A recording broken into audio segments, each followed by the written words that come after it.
drug and alcohol use, that she doesn't always, she can flip, okay? Objection. Counsel's testifying. Okay, well, I can rephrase the question. Okay. Like, in your investigation, did you talk to Melissa's family, and did they tell you that she's aggressive? They gave me some history on her, yes, sir. Which was that she's aggressive? Just that there were some incidents in the past, yes, sir. Right. Did you know through your investigation that she would attack, tell her those people were trying to do her harm or hurt you? family harm? I do know of an incident, I think, on a bus where she might have assaulted somebody.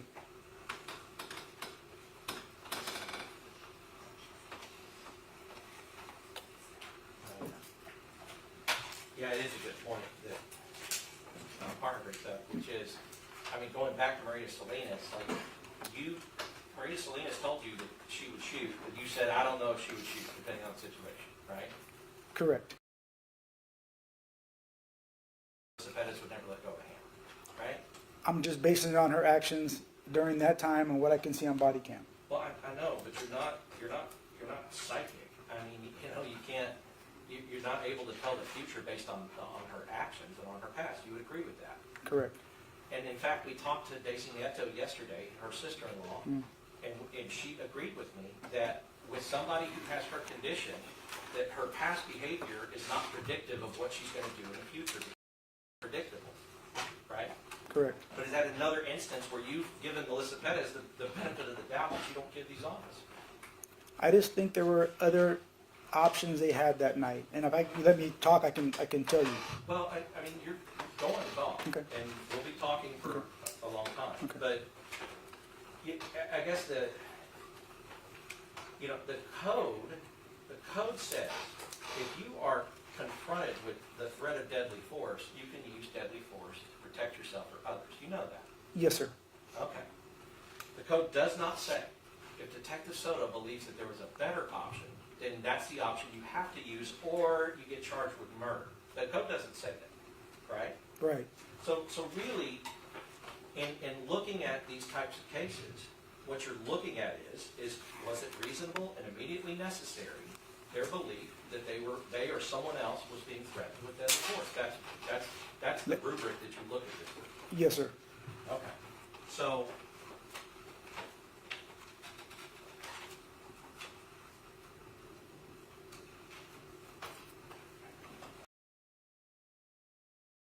you said you walked a warrant.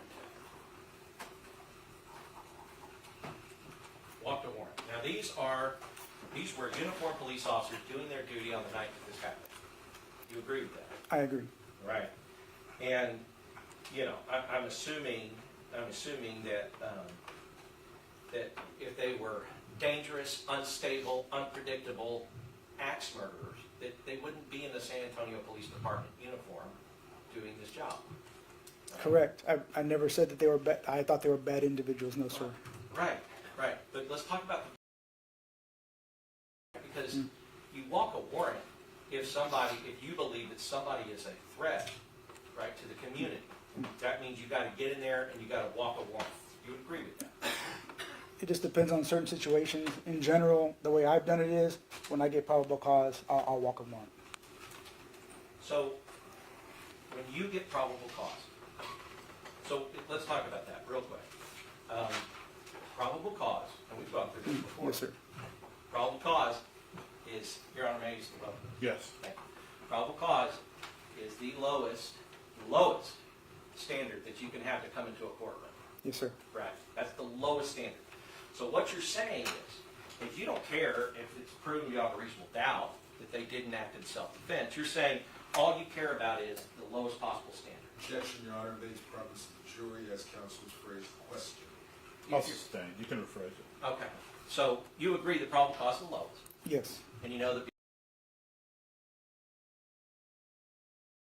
what they consider.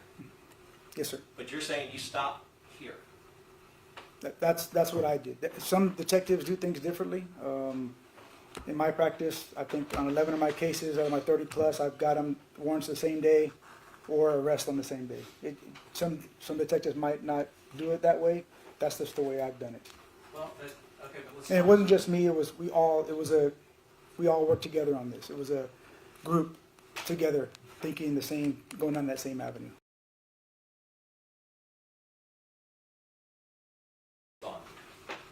No, I didn't say they were on me, we discussed it.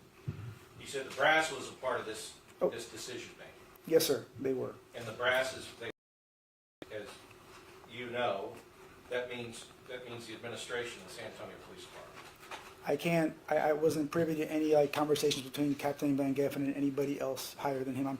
I'm sure he was talking to somebody. I can't answer to that. Right. Well, I mean, on a situation like this, you talk to Chief McManus, and McManus is not going to let you do anything. He's not going to let Detective Soto file a warrant, walk a warrant on 3 officers in 16 hours without having some input on it. You would agree with that? I never spoke to him. I have no knowledge of any conversations. I know you didn't, because the conversations happened here, and then you were directed and told. I was talking to Mr. Van Geffen, Captain Van Geffen. Right. And Captain Van Geffen was talking to the DA's office, and he told you that he was consulting with the DA's office. I don't remember him saying that, no, sir. All right. But so you said you stopped at probable cause. So let's finally reviewing the evidence and the information that you had to walk this warrant. You were told that Melissa Perez had been shot twice. Yes, Right. We've heard from the medical examiner that the only possibilities are that one officer shot her twice, so one officer is responsible for both the injuries on Melissa Perez, right? Or, does that make sense? yes, it does, yes. Right, because if you have 2 gunshot wounds, 2 entry wounds, 2 entry wounds, that means that 2 officers could have shot her once. But it is impossible that 3 officers shot her once. You understand that? I do, sir, yes, sir. Okay. So, knowing and understanding that it is impossible for 3 officers to shoot her one time, that means you know and understand that it is impossible that 3 officers caused the death of Melissa Perez. Yes, Yes. So, when you walked that warrant, when you made your affidavit, did you include in the affidavit that you gave to a magistrate that it was impossible for all 3 of these officers to have committed murder? no, I didn't. You didn't. At all that there were only 2 gunshot wounds in Melissa Perez. I did not. Right. And so, Ms. Villalobos is sitting right there. You walked a warrant on her husband and the father of her child for murder. You don't even know if he's the person that shot. Right? Well, I know he shot, but we don't know Shot which her. we don't know which one hit her. Yes, You sir. don't know if he caused her death. We don't know. Yes, sir. Yeah, see, and I figured you'd say that. Now, where did you put anywhere in here that he was acting as a party to the offense when he is shooting almost? But then, Did they all get together and have a plan to kill Melissa Perez? Did you see any evidence of that? no, of course not. Right. So, as a party, you know that they have to aid and abet. Did he go and grab Flores' gun or Alejandro's gun and help them pull the trigger? At the time, we didn't know still who actually shot her. That's why you don't walk a warrant for murder when people and their families and everybody else is relying on that. Do you see what I mean? Objection, relevance, and argumentative, Your Honor. You can rephrase. That is why you do not walk a warrant for murder.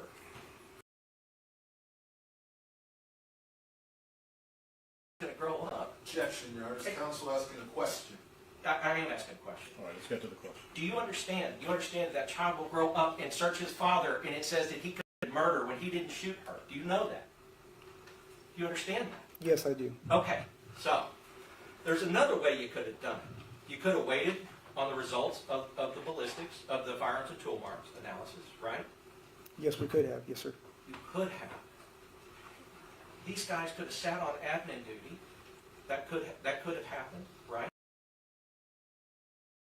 You could have determined, wow, one of them didn't shoot her, right? Which we later was determined later on. Yes, sir. Well, and because you talked about, like, as a party, you know, you don't say that he acted as a party here, and the DA's office doesn't believe it because they didn't indict Villalobos for murder. So they're not acting under your party theory. You would agree with that? We didn't know about the results from whose rounds hit her until months later. Right. Yes. And it would have been very easy for you to have waited those months before walking a warrant for murder on the day that this occurred. You could have done that. That could have been done. Yes, sir. Could have been done. And then what you could have done is you could have perhaps gotten a better idea about how she was shot and who shot her. You agree with that? We could have. Yes, sir. But you don't still have any evidence, and you don't. You can guess, but you have nothing from any of the Bexar County crime labs that Alejandro shot her. Yeah, you're correct. We based it on still footages of the. Just don't show a bullet coming from his gun into Melissa Perez. Well, you can see where her arm's at, where the entry was, kind of in that general area, and then when he was firing. So we're making an assumption that was his round. An assumption, right? And so, and here's the thing, and I just want to make this clear. Sergeant Flores' a round from his gun was found in Melissa Perez, and nothing that I'm saying is saying that he didn't have every right to do that to go home to his family. But because especially when we look back up here at 109, Sergeant Flores is actually in the same position that Salinas was in when he got hit with the candle, right? Yes, sir. I can see that. Yes, sir. Okay. And then let's talk about this door, right? So that patio door that we see in 109, that patio door. But can I say one thing though? From when he was firing, you can see on body cam she's actually like almost in the hallway of her apartment. Well, that's. I'm just saying that's why you can't compare it exactly to Salinas' situation in the window. You can't. Well, yes, you can. Okay. Well, let's Because see. yes, you can, because first of all, that's not even where she was when he was firing. But second of all, we all have seen, and the jury has seen, that she moves quick. She can get from place to place in anywhere in that room within 3 seconds or less. So when he is firing, we're not talking about like, okay, like as the hammer's kind of an atom, he starts firing and trying to knock the hammer out of the air, right? Like he has a right that if she's showing bad intent, and she's coming at him with a hammer, or Alejandro, or Villalobos, if she's showing bad intent, he has the right to stop her before she gets there. You understand? If he feels that, yes. Well, yeah, because nobody has to wait until the hammer's coming at them and then try to deal with it then. You stop the person with bad intent before they get to you. Yes, sir. Okay. So let's talk about this door. You see that door that Officer Villalobos is standing. Okay. So you know from watching the body cam that Officer Villalobos that he had unlocked that door. Yes, sir. And he told Sarge, I have the door unlocked. He was telling everybody, really, and then everybody else was kind of saying, too, hey, we got the door unlocked. Tell Sarge, door's unlocked. Tell Sarge. All right, Sarge meaning Sergeant Flores. Now, you agree that Sergeant Flores now has every reasonable belief Yes. because his officers told him I was able to reach in and unlock the door. Yes, sir. He's going to trust Villalobos. Yes. Yes, sir. Okay. So, because one of the things that I think that you mentioned as if it was an issue is that there was a locked door between Villalobos and Flores and Melissa Perez, right? Yes. Okay, but that's something that they didn't know about at the time. It's something that you know afterwards as part of your investigation, right? Yes, sir. Right, and it's actually something that Villalobos found out when he got onto the porch. You can see him go to the door expecting and it's almost immediately after that that Alejandro fires the first shots as she's coming at.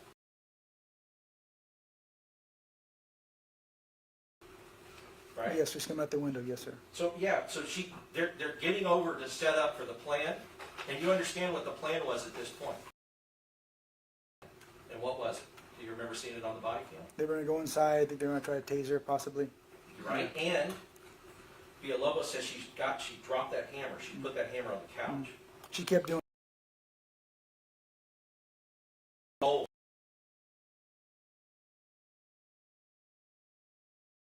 I mean, because they tried to talk to her and said, please don't make us use force. Please come out. And she said, no, you're going to arrest me. She was trying to resist arrest. She didn't want to be arrested. You would agree with me? She kept saying she wasn't going to come outside. Yes, sir. And because I know that you're going to arrest me. She did say that. Yes, sir. Yes. And so, and people don't have the right to resist arrest when they've committed all these felonies. You would agree with that? Correct. So,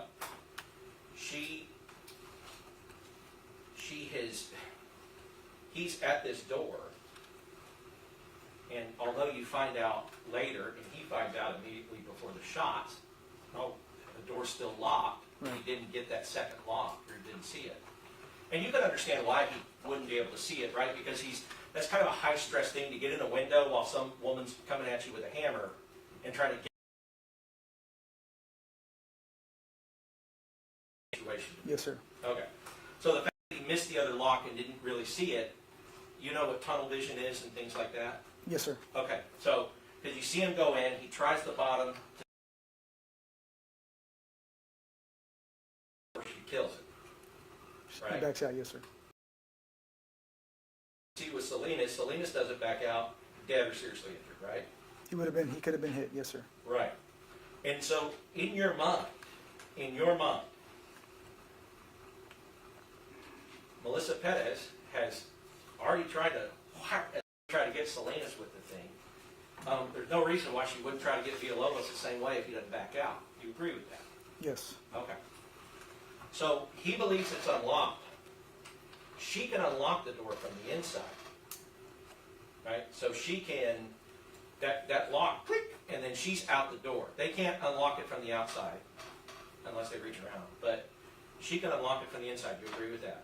Yes. Okay, so she controls how that door opens or not, or whether it does. Correct. Yes, sir. Okay. Now, you see kind of where Officer Villalobos' head is right there. Yes. Okay. She goes to that door and bangs out one of those glass panes into his eyes. That could cause serious bodily injury. You would agree with that? It could. Yeah. Yes, sir. And she goes to that door and she I mean, you know, the hammer's going to break glass. You know that. Yes, sir. You actually saw it, that she did break there. The other glass, the other window glass. Yes, sir. I did. Uh-huh. But she puts that hammer through one of those panes, and it goes into somebody's neck, or it goes into their eye, or does anything that can cause disfigurement. That's serious bodily injury, right?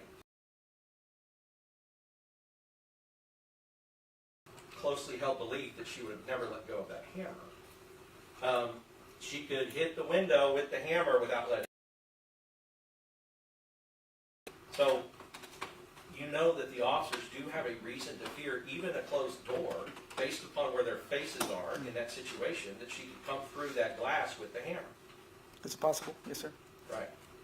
So, But 10 minutes earlier, he was almost in the exact same spot, and he wasn't worried. He had his foot in the door. Officer, that's when Maria Salinas had drew her weapon. Remember when he first tried to come in? yeah. Yeah, he's in the exact same spot. She's right there too. Yeah. So he had his foot in the door. He didn't seem like he was that concerned at that time. But I like that you mentioned it. Maybe he didn't, but Alejandro was worried for him. You know that. Yes. Go, dude. Go. Hurry. Yes. What are you doing, guy? Get right. So Alejandro was worried for him. Yes. No, I agree. Okay. And so, because what they are afraid of is at the time that he's standing there the first time that you're talking about, the reason he's got his foot on the door is because he thinks the door's open. It's unlocked. Correct. And he's Yes, sir. trying to hold it shut.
Alejandro Villalobos and Travis Thompson, that after she was shot, were coming in and they were working on her, trying to save her. Yes, sir.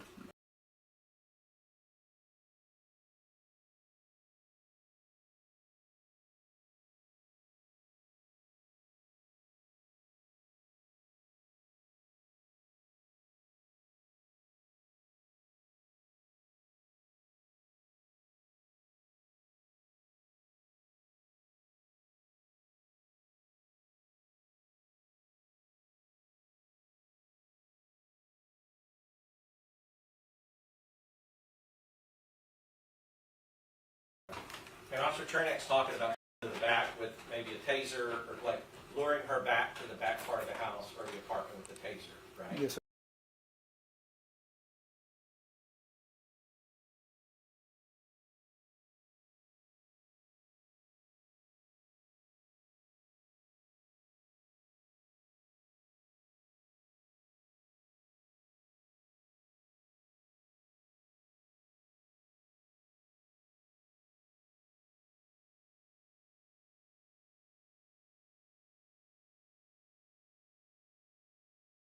In situations like this, on how tactically that officers would respond. Yes. And really, because like the fact that somebody else is in there, they could be in danger from the unpredictable person that they're dealing with there, or that person could be put in danger in any kind of maneuvering to try to get the unpredictable person, right? Yes, sir.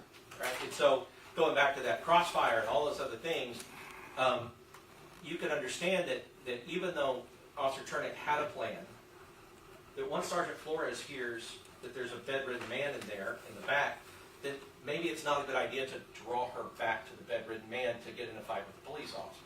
Right? Yeah, I'm not sure if that was his thinking or not. I'm I'm not sure, but I'm just saying, just Right. from your perspective, if you're hearing both of these things and you go, well, there's a guy back here, you know that there's all, with the way that she's been behaving, you know that there's an opportunity for a confrontation, right? There's opportunity, yes, sir. But the way that she's been behaving, she never, there was never any aggression toward Mr. Santos. I'm not saying towards Mr. Santos necessarily. Okay. You know, because like I said, she's unpredictable, so I'm not ruling out. We're just talking about a potential for harm with Mr. Santos.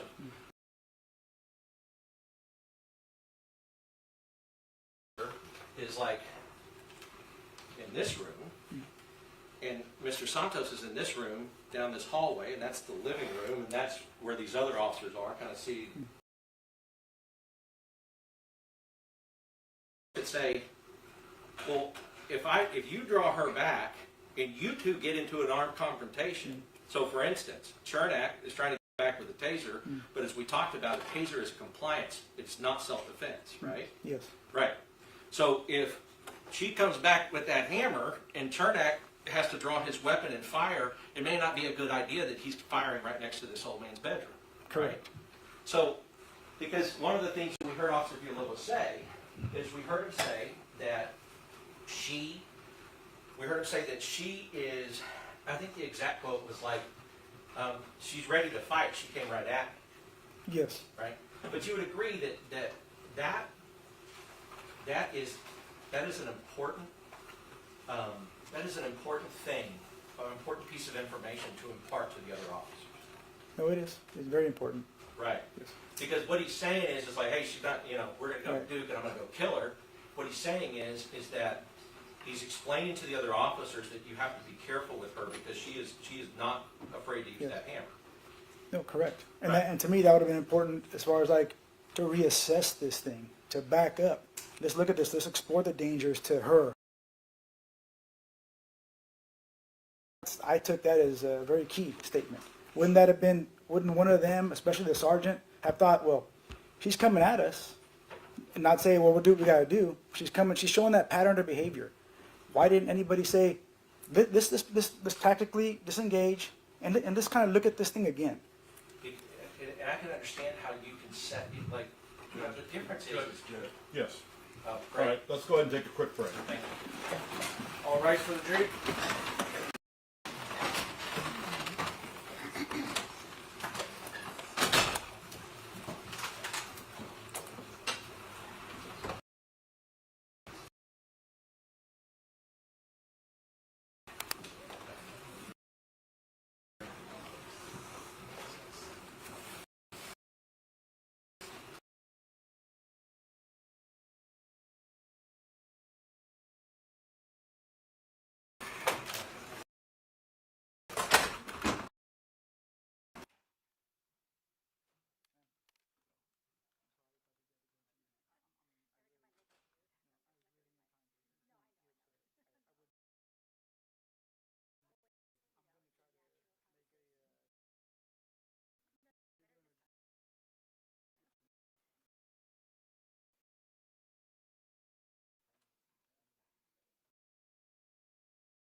trying to talk about Officer Villalobos' belief about the door being unlocked.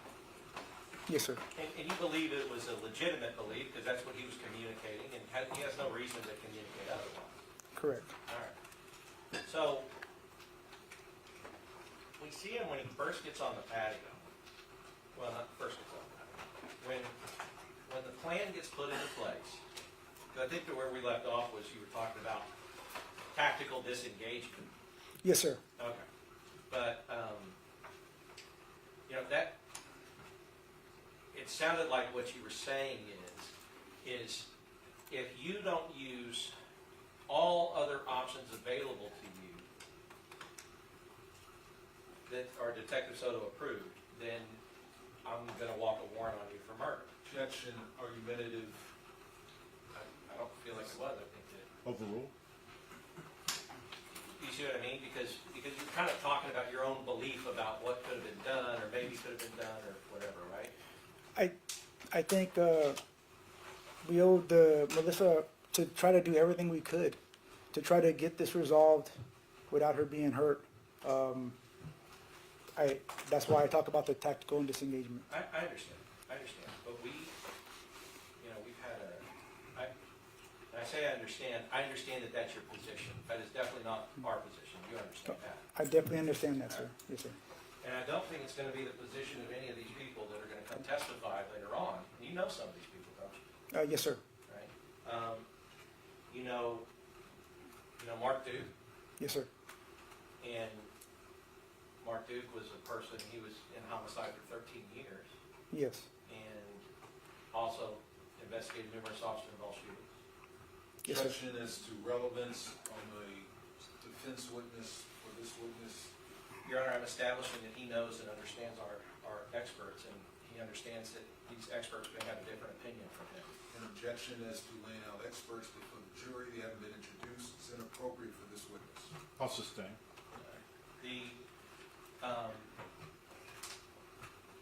But when you talk about, and look, here's what I think that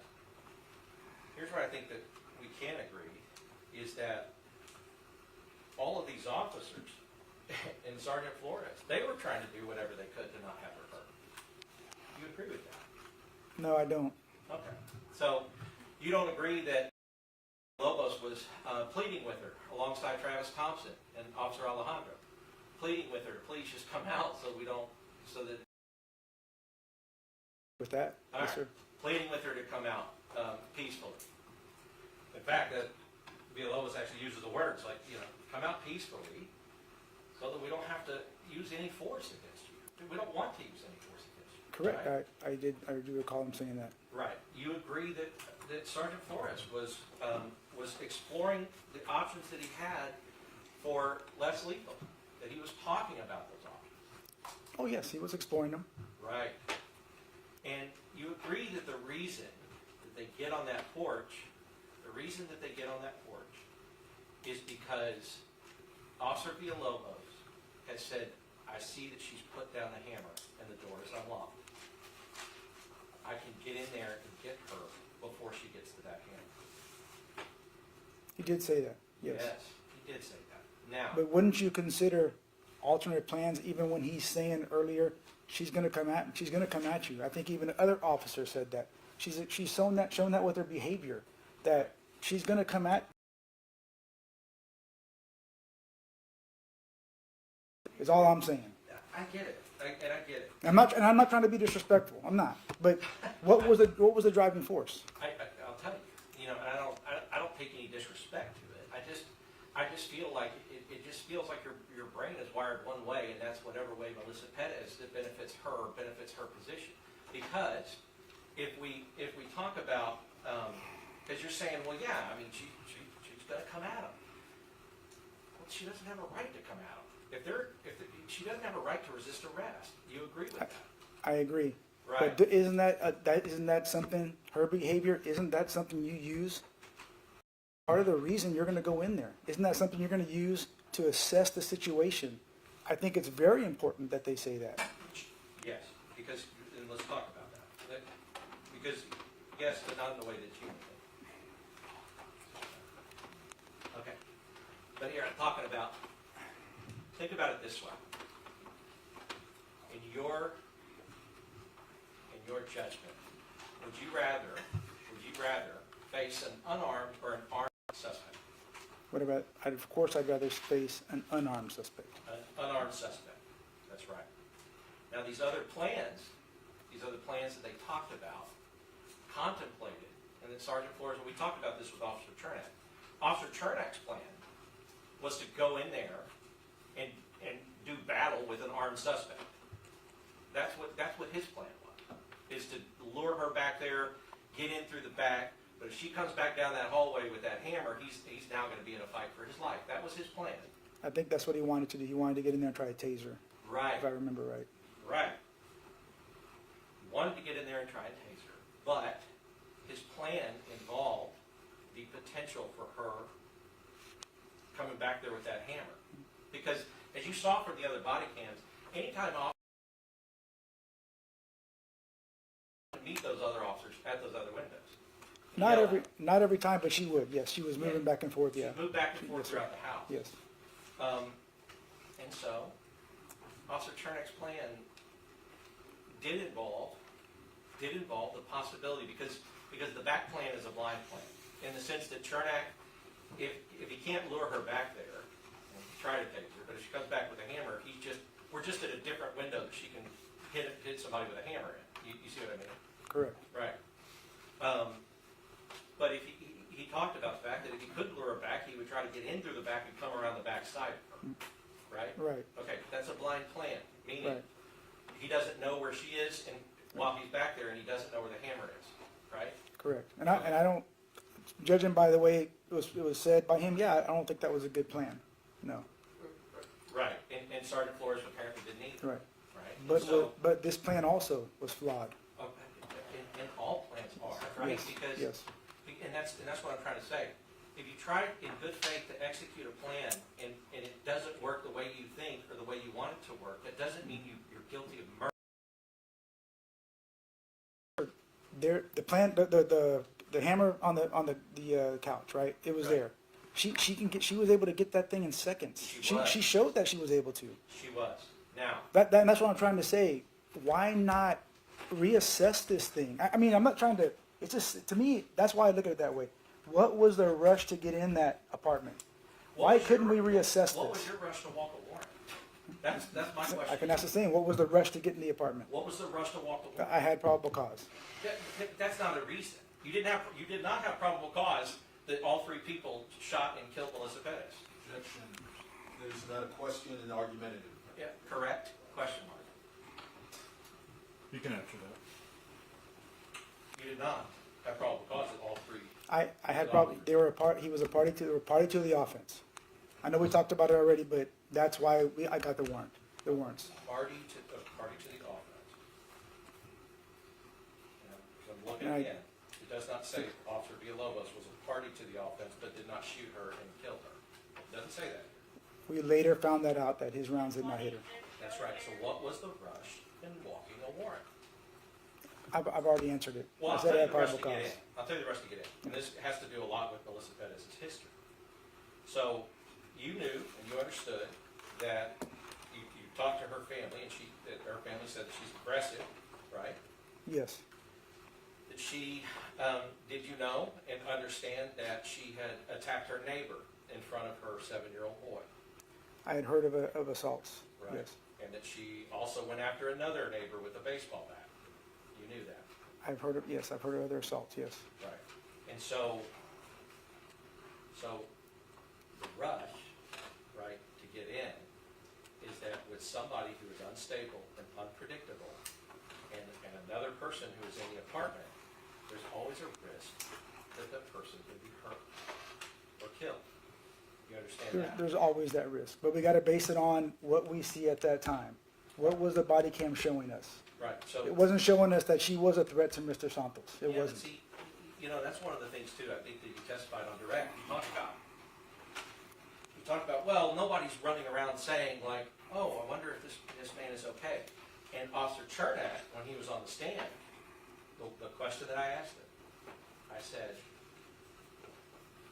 by virtue of the fact that a bedridden and invalid man was in there, all officers knowing that information immediately understood without saying it that there's a potential threat to that man. And he said yes.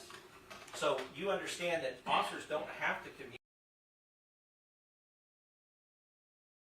with a woman acting like that, then it's a potential danger situation for that man. You understand that? There's always potential for danger there, yes. Right, and there's always potential for danger, like in my house right now, and a bookshelf could fall on it. But in this particular situation, we're talking about a woman who has tried to kill a police officer, has tried to kill him, has injured a police officer, and is extremely intoxicated, extremely aggressive, and there's a bedridden old man in that apartment with her. You understand those facts are all true. I agree, but she was seen comforting that same old man when they were flashing lights into the room. She cared for this. She cared for this man. Okay. They didn't see that. That was all happening at the first incident when they're flashing lights at the old man, stirring her up and making her upset. But they didn't see that. They didn't know that. Right? We can agree, yes. Right. And the whole problem with it's a results-based investigation. The whole problem with that is that you have looked at everything that they had no way of possibly understanding or knowing, and you've said, based upon the fact Melissa was comforting this old man, they should have known that she wasn't going to be any threat or danger to that old man. But that doesn't make any sense. But doesn't make sense. They never checked. They never asked about his well-being. They don't need to. Why not? Because once they know he's in there, they know she's a threat to him. And other officers who have testified for them have agreed with that. It's just a known. That's why immediately when they're coming up, they're going, hey, is she in there alone? No. There's a bedridden old man in there. Oh, shit. We got to make entry now. Right? All of those things, because they are already, they don't need to be told. That's why they're asking the question. It's an important consideration for them about why there's such a hurry. But you still haven't answered why there was such a hurry to walk a warrant on him and not wait until any of the evidence you could have gotten from the labs and everything else to help inform your decision. So why? I told you. I had probable cause. But you didn't, right? Like, because you cannot have shot twice. You cannot have probable cause that 3 people shot him. Objection, argumentative. He's answered this question several times under a Texas law recognized theory. You can rephrase it.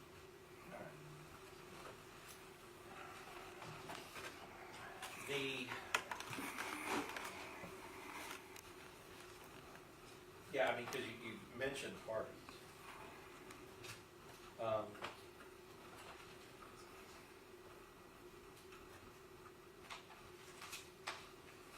don't see it in here, but what evidence do you have that Officer Villalobos was aiding, abetting,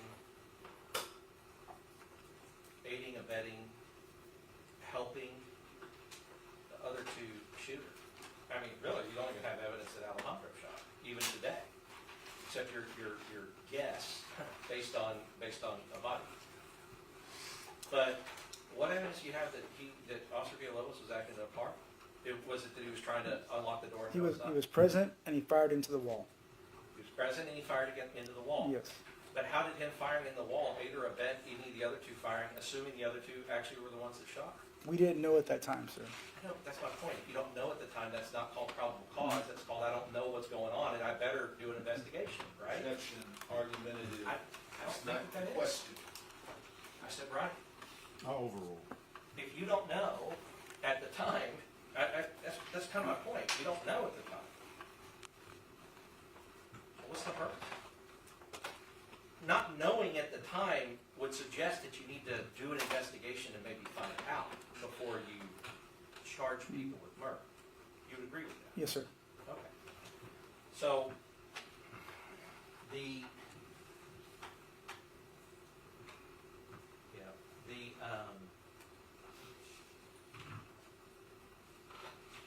because, you know, and you and I, we've kind of gone around this before, the penal code does not say that the best possible solution or the best possible way is the only way to be able to act in self-defense. Do you see what I mean? kind of get it. Okay, the penal code doesn't say, well, Detective Soto thinks that there should have been a different plan or tactical disengagement, and because there was not, it wasn't self-defense. All right. I understand that, yes. Okay. Because self-defense is determined in a moment, and in a second, and I'll give an example, because we talked with Officer Chernick about why officers aren't trained to shoot people in the legs or in the arm or to shoot the hammer out of the hand. You agree with that? Yeah, yes, sir. They're trained to fire center mass if there is a threat, Yes, sir. and you were trained the same way. Yes, sir. I told you I was in the shooting myself. Yes, sir. Right. All officers are trained not to do that. Now, what I didn't ask him, and I kind of want to go through with you is, let's say that she's back there, back in the room, she doesn't have the hammer in her hand, and an officer wants to line it up with his firearm, bing, and shoot her in the leg to try to disable her. That would actually be not good. That would not be good, no, sir. Right. Because they would be using deadly force against somebody that's not presenting deadly force at that moment to them. Correct. Right. So the only time that we can even contemplate shooting arm, shooting leg, or shooting hand, or whatever, would be as the person is coming on using deadly force against them, right? Yes. And that's the time that officers are not able to aim appropriately, and they're likely going to miss what they're aiming at, especially if they're aiming at a small leg or a small arm, or a hand with a hammer. You would agree with that? Correct. Right. And it's because of that, it's because of what happens. Like, we have to train officers. We have how to try to do things in moments where other people are trying to kill them. You would agree with that? Yes. Right. And that is like that's the job. That's the job. The job they do for us. And to be fair, the job you do, or especially on patrol, but the job that they do for us is we have to give them training to know how to deal with a person who's trying to kill them. Right? Yes. Right. Because the job that I do, I've never had to have training to know what to do when somebody is trying to kill me. Right? Correct. Right. So, it's a tough job. You would agree? Yes, sir. I've been doing it for 21 years. Yes, sir. Yeah. And it's split-second decisions that you have to make sometimes to go home to your family. You would agree with that? I agree. Those split-second decisions can probably always be Monday morning quarterback to death. You would agree with that? Yes. So, for instance, if you said, well, she was comforting the old man, well, that's something you found out later. There's no way they didn't know that, right? Yeah, I'm not sure if they had any knowledge of that or not. And so I want to talk about. So I want to talk about what you said was you've been doing this for 21 years, but this was your first officer involvement. Yes, sir. All right. This was the first time that you had ever been in this type of situation as an investigating officer, lead detective in an officer involvement. Yes, sir. All right. And so when you talked, I think you testified that brass was involved in the decision making. Yes, sir. Right. And so brass, we all understand that to be the people that are above you in rank. Yes, sir. My captain. Yes, sir. Your captain, Van Geffen, Van Geffen. and he is the captain of homicide. Yes, sir. And Captain Van Geffen, you said you don't know, but Captain Van Geffen, you would have to assume. Cause speculation. Well, he may not know. And if he doesn't know, I think he can say he doesn't know. Okay. Oh. If you don't know, you say you don't know. Yeah, I answered earlier. I said I didn't know who he was talking to, but it's safe to assume he's talking to people above him. Right. Because of this type of situation, it's different. Yes, sir. Because you're making a decision about charging police officers who were discharging their weapon in the line of duty with murder, right? Yes, sir. Now, as far as walking the warrant, were you ordered by Van Geffen or anyone else to walk that warrant? No, sir. Were you asked by Van Geffen to walk the warrant? We talked about the details of the case, and we came to like a mutual agreement. I was not ordered to walk the warrant. Were you asked by him to walk? Just, we talked about it, and we both came to the same conclusion. That's about the best way I can answer Well, that. yeah, but the only conclusion he could really come to was what you were telling him, right? Well, I'm sure he was watching body cam footage too. And then, yes, of course, what I was telling him. Right, but I mean, you don't know if he was or not. I don't know. And I know that Mr. Cifuentes is gonna have some more questions about that, but I did want to just kind of hammer that down. Did you ever watch body cam footage with Captain Van Geffen on Captain Van Geffen's Axon? I don't recall. Did you watch, because you said you didn't use your access for very much, I guess just to show Alejandro his? No, yeah, that was the only time I signed in that day. All right, and so every time else was other detectives that were there watching the body cam footage? Other detectives in the unit, yes, sir, that were there that day. All right, so that would have been Deanna Platt, Whoever was helping out with statements, all the people that were helping out with statements. Randall Hines, Hines, Platt, I think we even got some people from the other side of the office. Morris. Dorsey, Juarez, and there was a lot of people there. I'd have to look at my report. Well, because I want to talk about your affidavit. Do you have your affidavit with you? Oh, yes, sir. You could refer to it.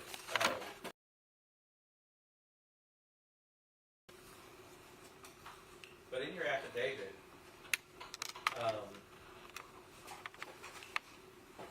let's talk about what an affidavit is.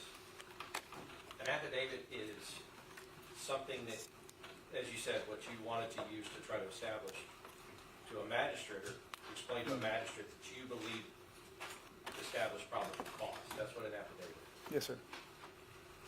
And so you agree that a magistrate has an important decision, which is to examine your affidavit to see if it indeed establishes that there's probable cause that a crime was committed. Yes, sir. Right. And we've already talked about the fact, well, and you agree that it's important to be complete as you can in an affidavit. Yes. Right. Accurate. Yes, sir. Right. And truthful. Yes. All right. So, and even if something that's important is omitted, then that can affect a magistrate's decision on whether or not to grant you an arrest. Yes, sir. All right. So let's talk about what's not in this affidavit. The affidavit, we've already talked about the fact that you did not tell the magistrate that she had only been shot twice when you sought the arrest for murder on 3 officers. You did not tell the magistrate. Correct. You did not put in there that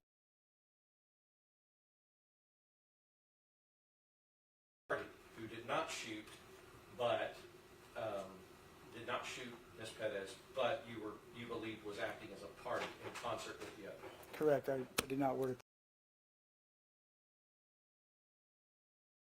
You tell the magistrate that it was impossible for 3 people to have actually caused the death of Melissa Perez. Because at the time, like I said, we didn't know which rounds hit her. But yes. Right.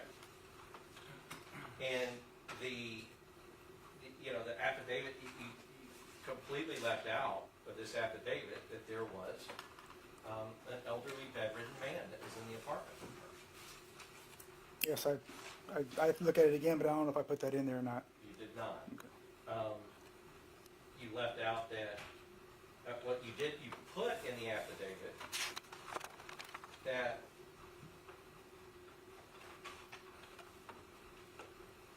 your rationale for why she did not pose a threat to the officers was because you said they had a wall, a window blocked by a television, and a locked door between them.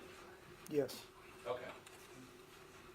Your Honor, I would object this to hearsay, reading from documented evidence. Well, If he wants to offer the exhibit, Judge. yeah.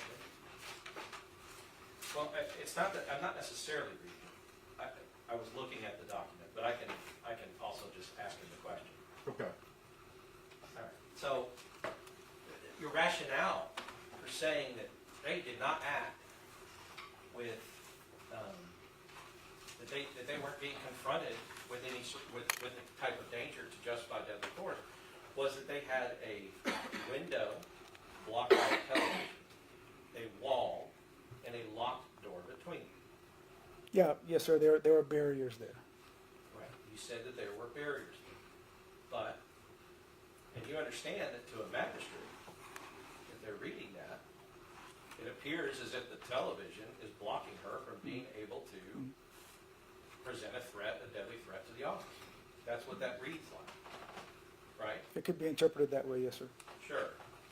Because you didn't say a window partially blocked by a television, you said a window blocked by a television. Yes, yes, sir. Okay.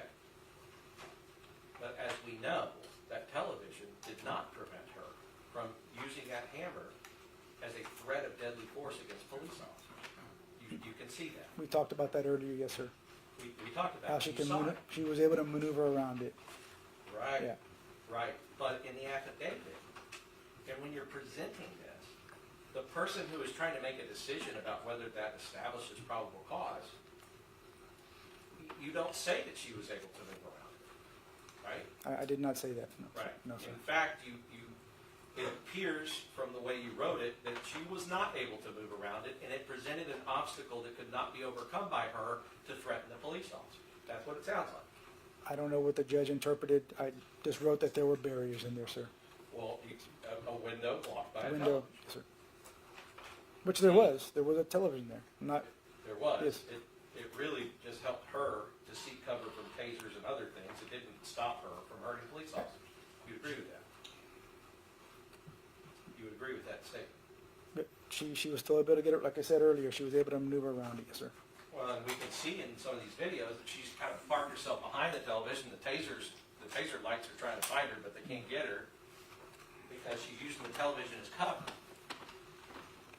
You saw that. Yes, sir.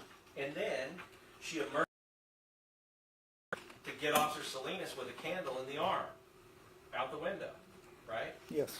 So really, the television served more as a barrier to the officers than it served as a barrier to her. You would agree? It could be considered that, yeah, she used that to conceal herself a few times. And yes, and you know, and when she's behind it and all you see is a head, you shoot a beanbag shotgun at a head and you can kill that head and the body that's attached to it. There's the possibility there, we are trained not to shoot a beanbag at a head. You're trained not to shoot a You're beanbag told at not a to head. shoot at the head, you're correct. Right. So when she's behind the television and just her head sticking out, then that's not a good thing to do is shoot her with a beanbag. Yes, sir. Right, okay. You also, you know, obviously a taser can't go through a window, a closed window.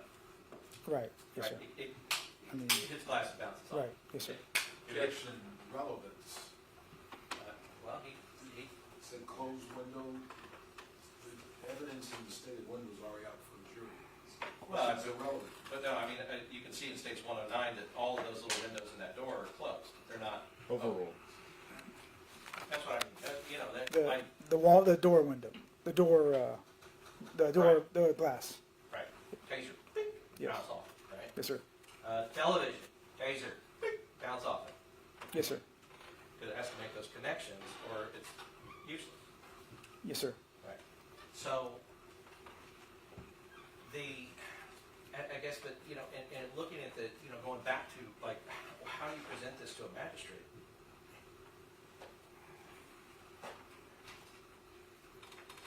The idea that there is a television completely blocking the window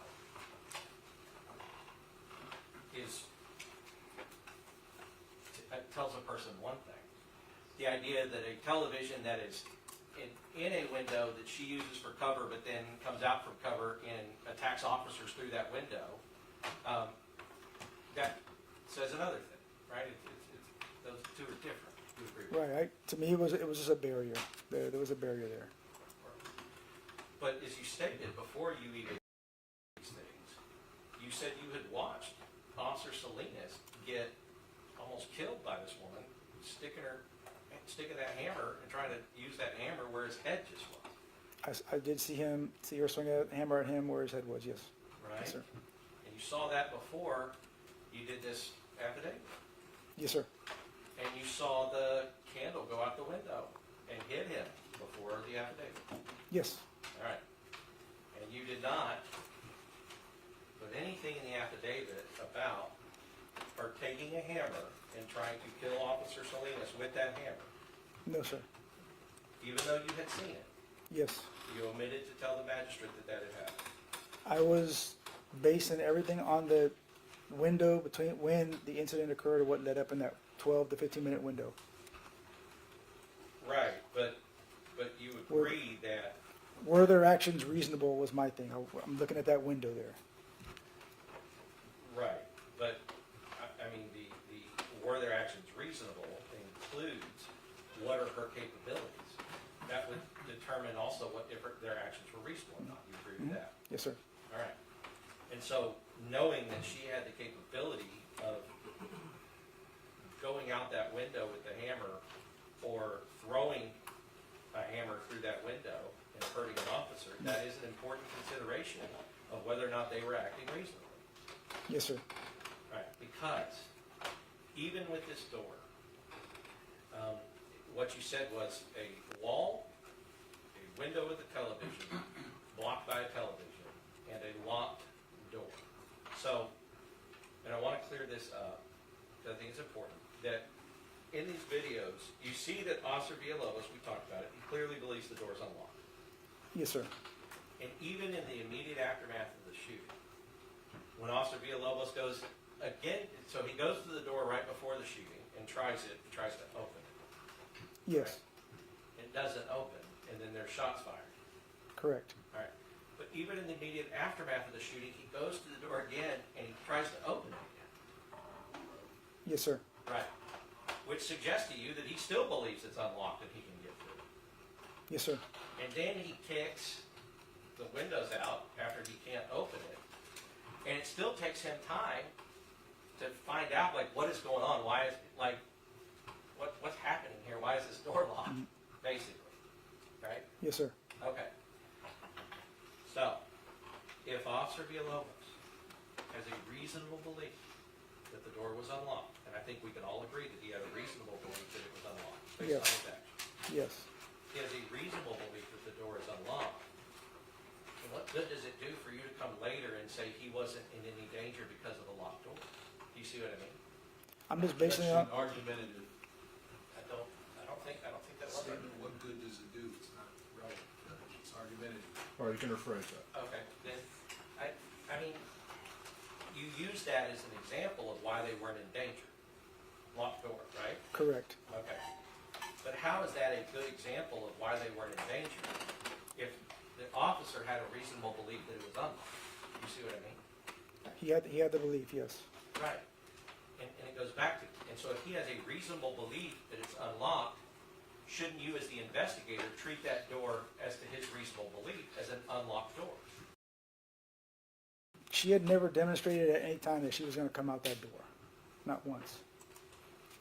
And just like with everything, they don't until they do, right? And it's, I mean, she had never demonstrated that she was going to throw something out that window until she did and hit Salinas, right? Yes, sir. Okay.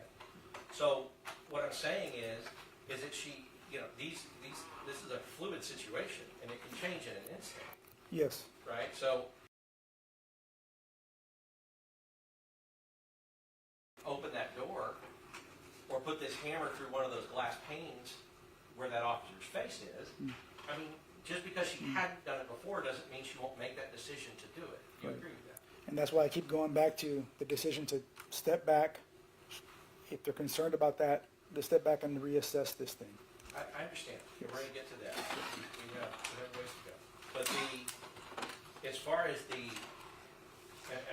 I want to nail this down. A locked door suggests something. Because a locked door suggests that they did not believe that she could come out of that door. When you say a locked door, that's what you're suggesting, that they Correct. didn't believe it, right? Correct. But we know that they did believe that she could come out that door. But Right. they believe that. Yes, I believe. They did.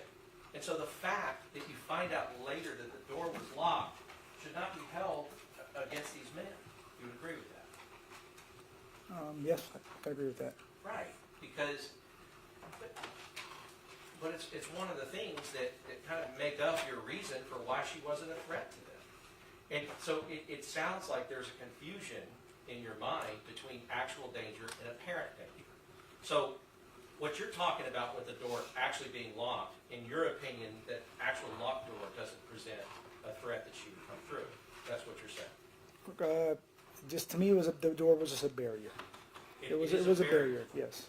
But a pretty quick and easy barrier, well, it kind of opened out, so pretty quick and easy barrier I mean, if she could get out that door. if she could, but Officer Villalobos, he's in very good shape. I think he could have got away from that very easily. Officer Villalobos, yes. Officer Villalobos is in good shape. But if Officer Chernak was there, right, it would be the same, the analysis doesn't go to how good a shape you're in, right? I mean, the analysis is what kind of threat is she? Objection. No, this is all objection. What? You rephrase. The analysis isn't what kind of shape that you're in, it's what kind of threat is this person presenting. Correct. Because I don't, it sounds like what you're saying is that you would have expected Officer Villalobos, because he's in good shape, to go and grapple with her with the hammer without having the benefit of his weapon, of his duty weapon. I would never think that, no, sir. Right, because ultimately, she's the one with the hammer, and she's the one being aggressive to the officers. You agree with that? Yes, inside her home, yes, sir. And it sounded like what you were saying is like, well, you know, if you're trying to arrest her, and she don't want it, so she's swinging the hammer at your head and everything else. What an officer should do is they should say, all right, well, let's not try to arrest her. No, I'm not saying that. Well, I know, because you would give the keys of the kingdom to the Right. people who are being Sir. like she is. Objection. Argumentative. It's not a question for this witness. I think it is a question that witness, and he understood it. I'll sustain. What I'm saying is you would give the person who doesn't want to be arrested the ability to determine what the officer does with that person. Right. If they're a big enough threat, then we'll back up, because we don't want her to, because she's been able to threaten us enough that we leave her alone. And that's not an option. But aren't we as officers, like, we're held to that higher standard, right? We're preservers of life, correct?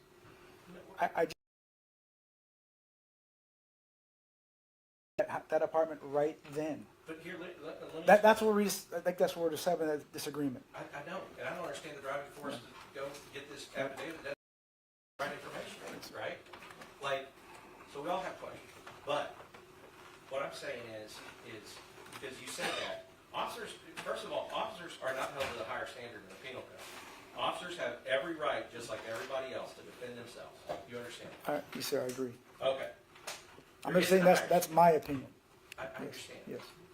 But Detective Soto's opinion, right, doesn't trump the law. You would agree with that? Yes. All right. So, and it's not to even say that they weren't operating at a high standard. I mean, all of these officers were attempting to do whatever they could do to make it not a situation where they had to use force against Ms. Bettis. You agree with that? They're saying that, and I don't think that, obviously it was their intent to hurt Ms. Bettis. But it was the action, the plan they took. Right. So let's talk about that plan. Now, we talked about it earlier. You'd rather go against somebody unarmed. You agree with that? Yes, of course. Right. So what you're saying is, well, she had dropped the weapon, but she could.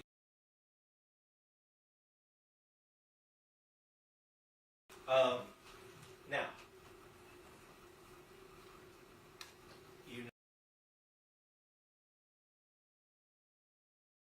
what do on that porch is they're trying to get Officer Alejandro to talk to her, to distract her, right? You can Yes. see that. Yes, sir. And that's a tactic. Yes, sir. So Alejandro's not being, like, he's not trying to be, like, cheeky with her or whatever. He's just, like, he's trying to keep her engaged in a conversation. Why do you think we need a warrant? What would happen if we didn't get, what if we got one?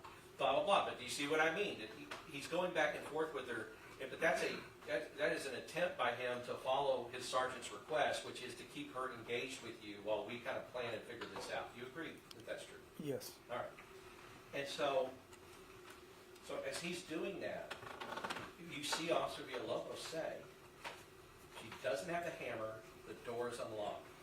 I can get in there, and what he wants to do is meet her and actually go hands-on with her, but meet her before she can get to that hammer. Tackle her, subdue her, whatever he needs. That you were saying that like before when they were outside the when they were trying to devise the plan, right? Yes. Yes, sir, yes.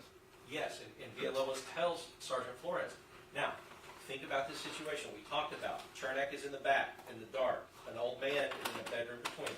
We know that that's the case, right? Correct. Chernak's plan may involve him going in hand-to-hand combat with an armed suspect. You could say had some flaws, yes. Well, that It could would happen. have been a little tougher, yes, sir. Sergeant Flores can see that that she has dropped the hammer, and Officer Villalobos has told him that I have unlocked this door. Those two things are true, right? Yes. Okay. So the shotgun, with a shotgun and the beanbag, the tasers have been a problem, and they talk about how it's hard to go hands-on. Even if you get her tased, it's hard then to try to come in after that and go hands-on with her if she's still got the hammer. Correct. Right. So what they're confronted with is their belief that we believe everybody here believes is a reasonable belief that door is unlocked. Alejandro distract. We come over. Villalobos, you get in there and grab her before she can get that hammer back in her hand. Now, Villalobos said, I can get her, Sergeant. I can get her before she gets that hammer. You heard him say that. I heard him say that, but I just don't think it'd be realistic for him to get in there that quick and get the hammer from the couch. Well, I know, but that's the thing. You say, well, he's in great shape and he can do all these things. When we're talking about whether or not he was at a threat at the door, but then when he's saying, like, I believe that I just think the risks of going in that apartment were just too much. I understand that you can think that. I know that you think that. But when we're talking about the penal code doesn't differentiate about what the risks were to go into the apartment. The penal code says if you're being met with deadly force or someone else is being met with deadly force, you can use deadly force to respond to that. Yes, sir. Okay. So all I'm saying is that obviously, he wasn't able to get there and get the hammer. One of the primary reasons he was not able to was because the door that they all reasonably believed was unlocked happened to be locked. And so by the time that he gets to that door, it all required getting to that door, opening it, and getting to her, meeting her before she got the hammer. That was what the plan was, right? Correct. All right.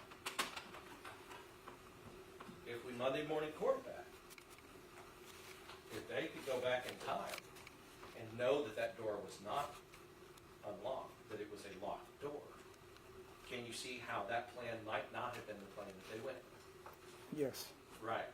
Because Sergeant Flores would reasonably believe, and Officer Villalobos would reasonably believe, I'm not going to have enough time to get through a locked door and get her before she gets the hammer. Right? Correct. Okay. But they all believed it was unlocked. So you may think it's unrealistic, but I bet you if that door was unlocked, he would have got in and he would have got her before she got that hammer. But we won't ever know that, right? We'll never know that, no, sir. Right. But if he had done that, that would have been a way that the least amount of force could be used and would have protected officer safety because he was restraining an unarmed suspect. I just don't see that as weighing all the options. Okay. I just don't see that. I'm sorry, All right. sir. You're right. And it's an easy thing, as the eye in the sky, Yes, who's sir. looking back at all the things. It's Correct. an easy thing to say. But at the moment, at the time, in a fluid situation, if he had been, let's just talk about that, if that plan had worked, if the door was unlocked, Villalobos got in and got to her before she picked up that hammer, or maybe got to her as she's trying to pick up the hammer and grabbed her and tackled her. Now she's on the ground. He definitely would have been able to restrain her. Yes, We sir. agree with that. Yes, sir. He would have put her in handcuffs, like Officer Rojas should have done in the beginning, and they would have taken her to the hospital, or they would have taken her to jail for all the crimes she's committed. But that would be a situation where they are not dealing with an armed suspect at that moment, if that plan worked the way that I just described. You agree with that? Well, she didn't have the hammer in her possession at that time. It was on the couch. Right. Yes, sir. Right. But she had shown how fast she can get that hammer. Yes. And I think that should have been something that should have been thought about extensively. Well, and it was thought about. And there are conversations, and like I said, Sergeant Flores is taking in different plans. He's taking in different positions. He's hearing that there's a bedridden old man in the back area, so luring her back there may not be a good idea, because she'll arm herself. If she's going back there to deal with the cops, she's going to pick that hammer up and go back there. That's the assumption. Yeah, she's been doing it every time when Right. someone tries to go through the window. Right. So, if Sergeant Flores goes, well, I don't like, because as a sergeant, one of his responsibilities, he has a responsibility to the public and to making sure that he can do everything he can so that Ms. Pettis isn't hurt while trying to be arrested, right? He has that responsibility. Yes, I agree. But he also has a responsibility to his officers to make sure that he's not putting his officers into unnecessarily dangerous situations, right? Yes, sir.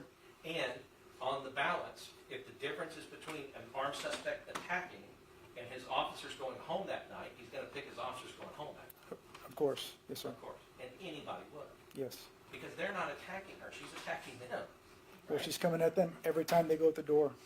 Or show they want to come in. So, right, but I mean, so the idea is, okay. So, because it cannot be, and the penal code doesn't say anything about it. It doesn't say like your tactical plans and you have to disengage.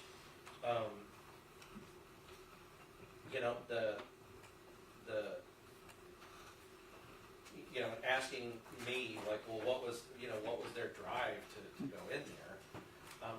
You agree she's committed multiple violent felonies? Yes. Okay. But my question is, why when they're with the risk, assess those risks. Right. Step back. Look at this thing again. Call mental health. See if they'll come in and talk. Okay, so that's a good question. That's the problem. See, they all know.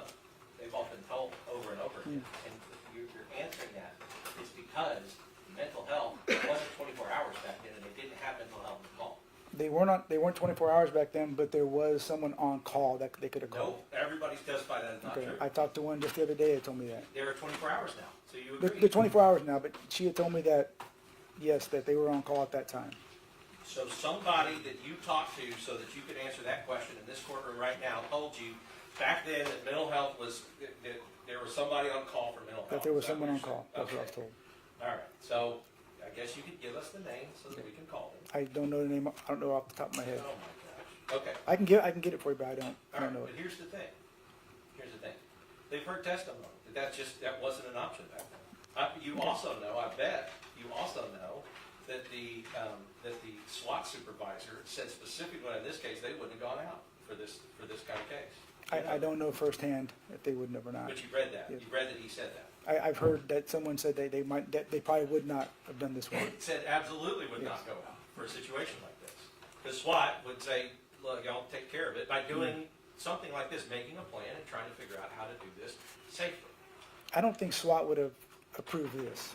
I really have a hard time believing that. Yeah, lucky you're not trained in SWAT, Okay. so you Right, can't. correct. Right, Correct. so you can't make Yeah. that determination. Right. We have people that are, Okay. and they'll figure out and they'll come and tell the jury, Okay.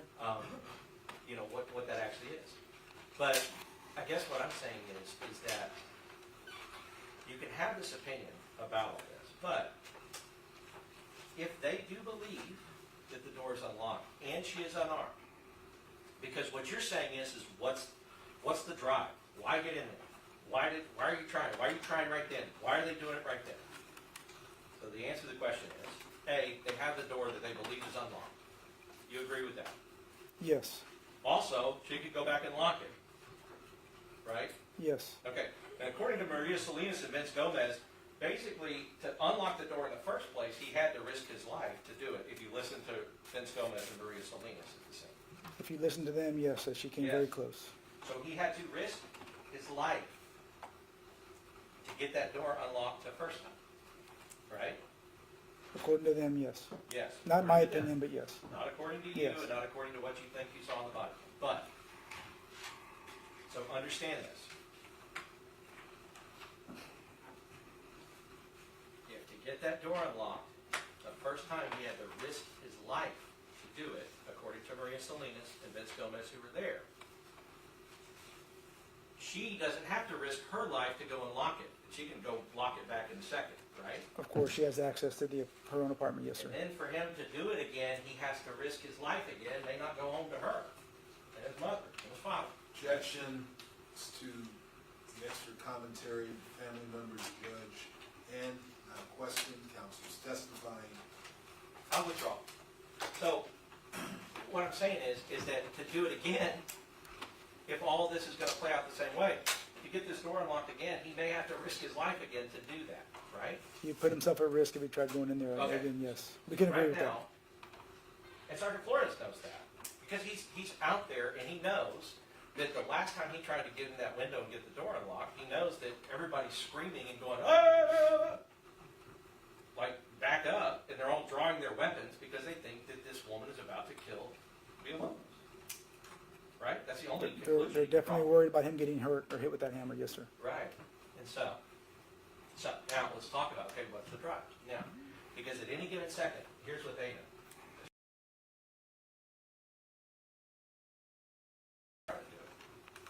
You agree with that? Yes, he risked getting injured, yes, sir. Well, yeah, I mean, I just can't think of any more blunt trauma injury that if you've got your head sticking in a window and somebody comes with a hammer and hits it on the top of it, right? I mean, that's going to... Definitely. I mean, you know, you crack that skull like that, you know, hammers can go in. I mean, I've had a case where hammers go in a skull, right? And Yes, sir. It's gone straight. Your Honor, counselors testifying, calls for speculation. There's not a question here. Okay. I'll I'll sustain. Okay. So you have seen cases where hammers can go into like embed themselves inside the skull where the brain, I've seen people hurt with hammers, yes, sir. like that, Yes, sir. cracked skulls, all these things the medical examiner said, yeah, I mean, that could kill you. Yes, sir. So these officers that try to make this arrest are having to risk their lives to try to unlock this door. You would agree with that? They're risking getting hit with the hammer, yes, sir. Well, right. And I don't know why you don't want to say risk their lives, but that is what they're doing. Objection, sidebar. Well, he's not responsive. I'll sustain. They're not responsive. It's in the sidebar, and I'll sustain the non-response. Thank you. So, but yeah, I guess what I'm saying is like, that's what they have to do to get in there, is that they are being confronted with a very violent woman who is trying to knock their head off with a hammer. Right. Okay. So, now in this situation, we talked about it. It's easy for her to go and go lock it.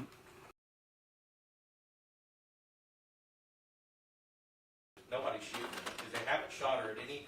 The only time she ever got shot or shot at was when she was coming directly at them with a hammer. She's at the window, yes, sir. Right. Okay. So she go lock the door, and now he's had to risk his life to unlock it, and now it's locked again. And if he wants to unlock it again, he's going to have to risk his life again. That's a safe assumption, Yes, sir. and that's a safe assumption for Sergeant Flores to make, right? You would agree with that? Yes, sir. Okay. So sometimes, if you think you have an unlocked door, and you think you have a way to get in there and get her before she gets back to that hammer, then that can be a reason that you have to go now and not wait till the door gets locked again or she picks up the hammer. Well, they couldn't back up because there was gunfire to the left. They were right there. Yeah, no, I understand, but what I'm saying is like the fact that these factors that are going on, which is they have an unlocked door that they believe is unlocked, turned out to be locked, but they believe was unlocked, but their belief is that it can be locked again by her quickly. Yes, And that situation could then change. yes. And we won't know that if she hadn't gone and locked the lock that he unlocked, that if they didn't go like, well, all right, we don't have an unlocked door anymore, so they all back up and they try to figure something else out. We don't know if that would happen because that's not how this happened, right? Exactly, yes, sir. Right. But what I'm saying is they could be, They could have made that exact decision. You're saying that that's what they had to make sure you didn't charge them with murder. They could have made that decision, but we won't know. We won't know because it didn't. She came at them with a hammer before they figured that out, right? She came toward the window. So you have two things. One, she is no longer armed. Two, they believe a door is unlocked. Those two situations can change very quickly. Yes, sir. So it might require a quick response. While those conditions exist in that situation, while those conditions exist, that could be a reason that they want to make that decision right then. Yes. Okay. So, the fact that Villalobos was wrong about the lock does not make it, I guess does not make him a criminal. Right? No. Okay. And I kind of want to get to this idea of the body cams that were watched, because I'm not exactly clear yet on what it was, because if we can do a timeline. You're on Mayor President Boss? Yes.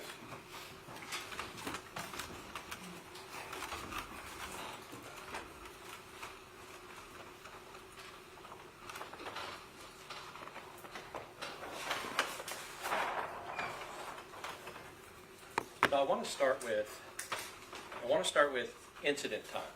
At what time did this incident occur? At 2:02. 2:02. All right, so that's 2:02 a.m. Incident occurs. Okay. Now, at what time did you get to the scene? I estimated a little after 3. All right. Maybe 3-ish. within the hour. Yeah.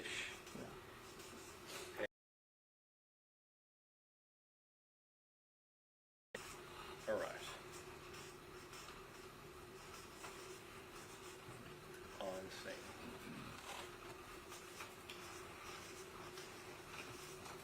When you were on scene, you knew that you were designated to be the lead detective on this case. Yes, sir. All right. At what time did you go back to the station and interview Officer Alejandro? I'm estimating I got back around 4-ish, but I didn't turn on the body. So, but I got back probably a little after 4, maybe. Okay, and by turning on the body cam footage, what you mean is you didn't turn on the footage to allow him to see his body cam before giving you a statement. Yeah, I was just that 4:51 is when I turned on. I logged in for him to see the statement. Okay, 4:51 a.m. We'll take that time. Soto logs into, called Axon, right? Yes, sir. All right, Axon. 2 X's or 1? I think it's just 1. 1. Yes, sir. All right. 4:51 a.m. You log into Axon for the benefit of Alejandro being able to see his body cam. Now, I guess, how long about did that take for him to view the body cam and to take the statement? I know we had the in time. Yeah, there's that window. I don't know exactly when we finished the first draft. I know it's like a 3-hour window, I guess, till we actually got the signed copy. Okay. So around 7:50? Whatever. I don't know if I have it here, but I'm thinking 7:50. I can't remember. 7 something. Yeah. I thought I had the time. I don't have it. I think it's. Oh, I do have it. Let's see. Let's see.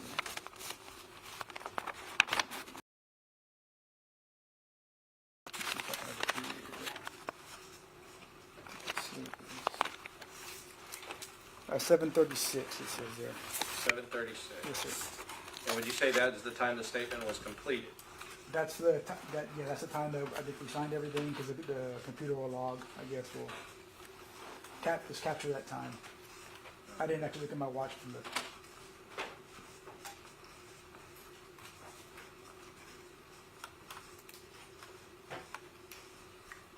Okay. Now, after this point, I think you said that you went to inform Melissa's daughter. It was around about 9 o'clock. I talked to her. I got a phone call. got a phone Yes, call, yes, sir. they were asking, is this Melissa Perez that was involved? Yes. And you told them over the phone it was? I told them, yeah, kind of a general idea. I told them we needed to meet up and talk. Okay. I didn't want to just tell them everything over the phone. So you got the phone call at like 9-ish, but what time did you actually go to meet I up? think it was around noon, I believe. Okay. Yes, sir. So what did you do in between, I know the phone call, but taking out the phone call, what did you do between 7:36 and noon? I'm just, again, working on the case, talking to people, talking to detectives, Okay. you know, looking at stuff. So if I drew a line here and then put noon, how long did it take you to get to see, to the house where you were talking to Melissa Perez's family? Maybe around, it was pretty close, I think like 10, 15 minutes away maybe. Okay. Yes, sir. So 15 that way, 15 that way is 30 minutes. How long did you spend out there? Maybe 30 minutes, I think. Maybe. Okay. So it would be like noon to, Till we got back? yeah, Yeah, I don't know exactly when, but I can estimate maybe close to 1-ish, probably. okay. Visit with, and I'm gonna put NOK, that's next of kin. Yes, sir. Okay. Now, between this time and this time, you were working on case. Mhm. Were you talking to these other detectives, watching body cam? Other detectives, body cam, and also in between too, like when he was with his cleat, I remember like going over there, I was talking to people in the office, and then I was still watching some stuff because he was in there for a while too, after he has to read over his statement, so there was some time up there above it also where I'm looking at body cam and having detectives talk to me. Okay, I'll also kind of.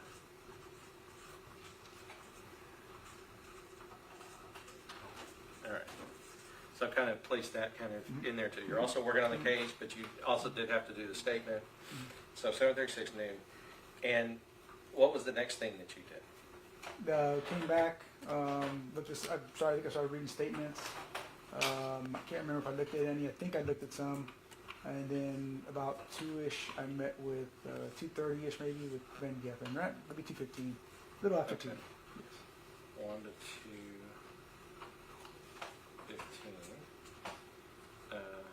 Reading statement. Mhm.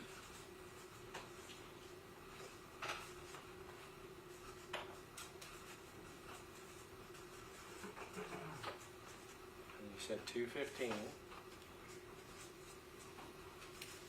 Meet with Captain Van Geffen. Mhm.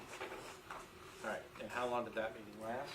Oh, I can't remember, maybe 15 minutes, maybe possibly, or longer. 15 minutes where y'all had a discussion about whether or not to charge these guys with murder? Yes, sir. I'm just giving you an estimate. I'm not sure. Could have been longer. Okay. Could have been shorter. I don't know. 2:15 to, let's say, 2:45. How about that? I'll give you another 15 minutes. All right. And then after that, is that when you start the affidavit? That's when I get with Detective Juarez, and then we Okay. start looking at some more video, and do start working on the affidavit. Yes, sir. Okay. So that's 2:45. Between 2:30 and 2:45. Yes. Okay.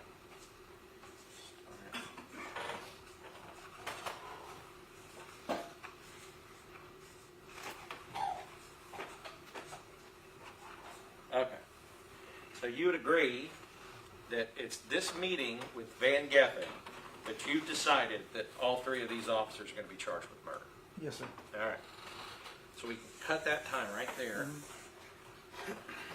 And so, from 2 o'clock a.m. to about 2:15 to 2:30 or whatever, that's roughly about 12 hours. Mhm. All right. So I've been saying 16, but you actually made your decision in less time. Now, the time that you were working on the statement, I guess, and between this time and this time, from 5 to 7:30, you were working on the case a little bit, but I'm sure you were also focused on completing Alejandro's statement. Yeah, well, I mean, I remember him being over there. I remember bringing it back to him. They were working on it, and I do remember talking to the detectives. And then I guess you sought the warrant. You'd already made your decision here, but you sought the warrant at about 6:30, Yes, sir. and that's when it was signed by the Yes, sir. judge.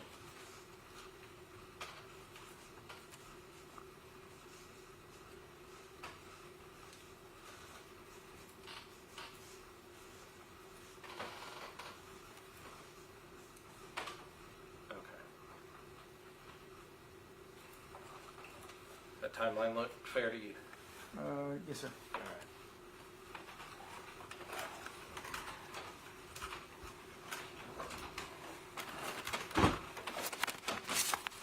Because one of the things that you,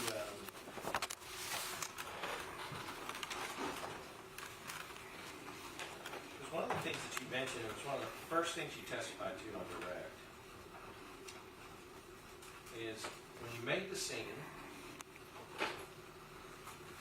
Let's talk about this first. An investigator, in order to do a good job in an investigation, must not form a conclusion first and then find evidence to match that conclusion. Yes, Agree with that? I agree. And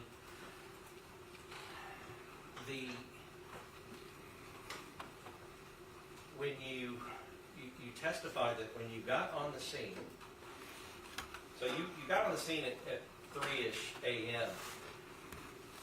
Like, who called you to get you out? Sergeant Awedikin, my sergeant at the time. Right. And I'm sure that you were like roused out of bed. I mean, you time to get ready and to get out to the scene. That's why they usually give us about an hour to get out there. In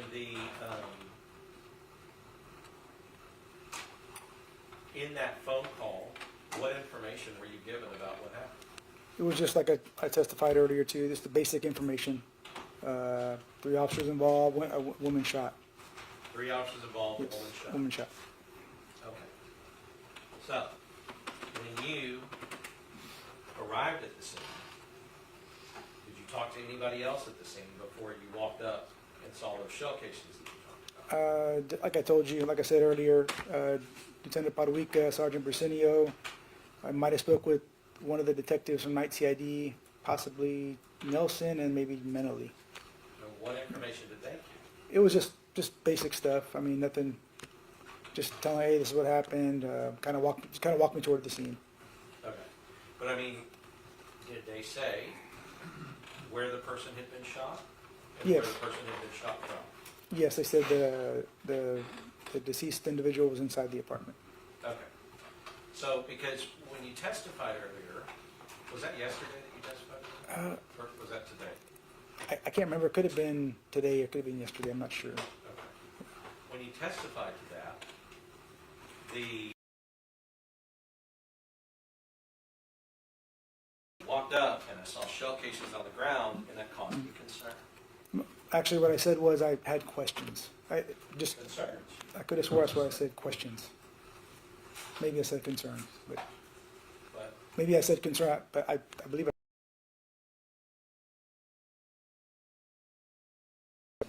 well, yeah, there were concerns. Okay. There were some concerns, and then I think you realized how that sounded. And you said, "I didn't form any conclusions yet." yeah, correct. But the issue is that it wasn't shell casings that told you that she was shot inside. It was one of the people that you had already talked to, right? Yeah, yes, sir. So, I mean, so seeing the shell casing, you were already told like what had happened, that these officers had shot her from outside. Well, she was inside. Actually, I don't remember them saying that they shot her from outside. It just I walked up and then I saw the casings. Okay. So, if they hadn't have said that, and you walked up and saw the shell casings, you know that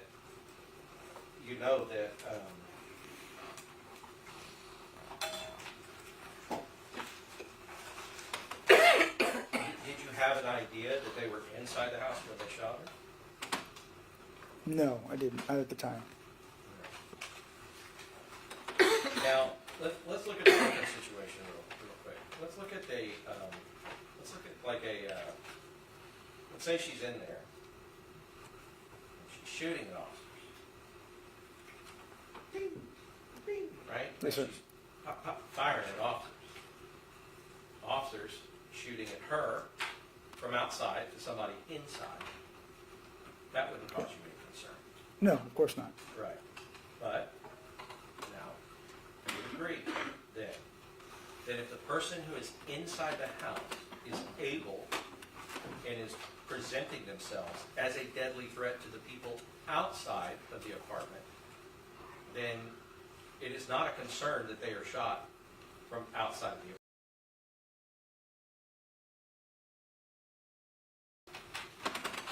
In the situation where you're walking up on the scene and you have concerns about, because what you said is you know that she was shot inside the apartment. You didn't know if the officers were inside or outside the apartment. Right. But as you come up and you see, okay, they must have been standing here and they must have shot her in there, did you understand at the time that she had a hammer and that she was armed? I was told about a hammer. Yeah. Yes, she had a hammer. Yes, I knew that. So, I mean, my question is, you know, your mind jumped to, I have concerns about somebody inside or outside or inside, but your mind didn't jump to the person inside must have been presenting a threat of deadly force to the people, the officers who were outside. You didn't think that. You thought that you were concerned, meaning that you thought that this was a bad shoot when you walked on the scene. I did not, sir. I honestly didn't. I walked up. I was concerned about the show casings, but I wasn't jumping to any conclusions. Well, you know, you agree with me that even during our talk that we've had here today, you jumped to several conclusions. I'm just basing it on what I see on the body cam, sir. That's all. Well, I know, but like she would never ever let go of that hammer. I mean, that's a conclusion. You jumped. It was just something that, just based on her behavior, that was her tool to protect her home. That's jumping to a conclusion. Okay. You know what I mean? Yes, sir. So, We So just disagree on that. It's fine. well, I mean, the reason I'm talking about this is because if your first reaction is not, you know, these officers must have been confronted with a deadly threat to fire. Your first reaction is concern, that you have concern about whether or not they were right, or concern about whether or not this was a good shooting, or as we say, it's called a good shoot, but that doesn't mean there's anything good about this, obviously. It's horrible and it's tragic for everybody involved, and you agree with that? I would agree, yes, sir. Well, so let's call it a justified shooting. When you say concern, what you're saying is when I got on the scene, I was concerned that it was an unjustified shooting, based upon the location of the shell case. Honestly, sir, in my mind, I never would have envisioned this. I honestly was like, no, this is going to be explained. We'll see later. Well, I mean, and it was, but I guess my issue is that you had, that's not what I had some concerns means. The concern, you would agree with me, you didn't say it, but we all know that what you're saying is, I was concerned that this shooting was unjustified. Again, at the scene, it never crossed my mind. I saw the show casings, like, okay, they're out here, but I couldn't get my mind to think that this was not going to be a justified shooting.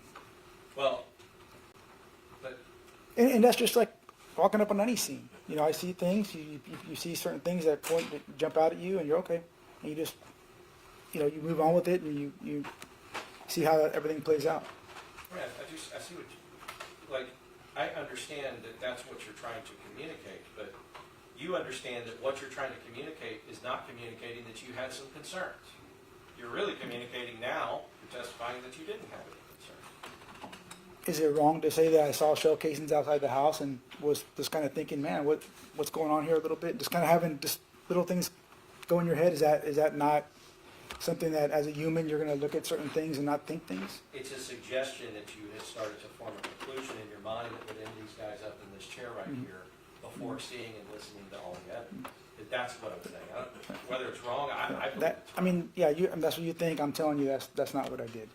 but you had concerns. And those concerns, I just need an answer to that question. The concerns had to be that it was an unjustified shooting when you saw the shell case. you would want to hope that that's not what happened. So I honestly was not playing that in my head. I understand, but when we talk about concern, it was concern, you weren't concerned for the officer's safety. That's not the concern that you're talking about. I mean, you may have been generally and everything else, but that wasn't the concern you were pointing out to the jury when you saw the shell casings on the ground and the body inside. The concern you were talking about was that this was an unjustified shooting. Again, sir, I just wanted to find out, get all the facts later on. That was just something I observed when I walked up.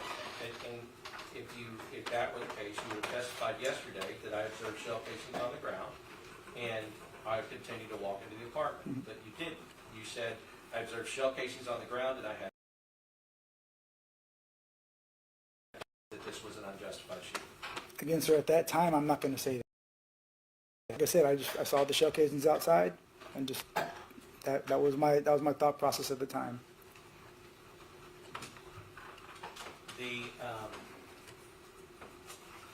I want to kind of talk a little bit about your training, and I know, but it's important. I mean, as we are sitting right here, right now, you know, it's everything to these three men.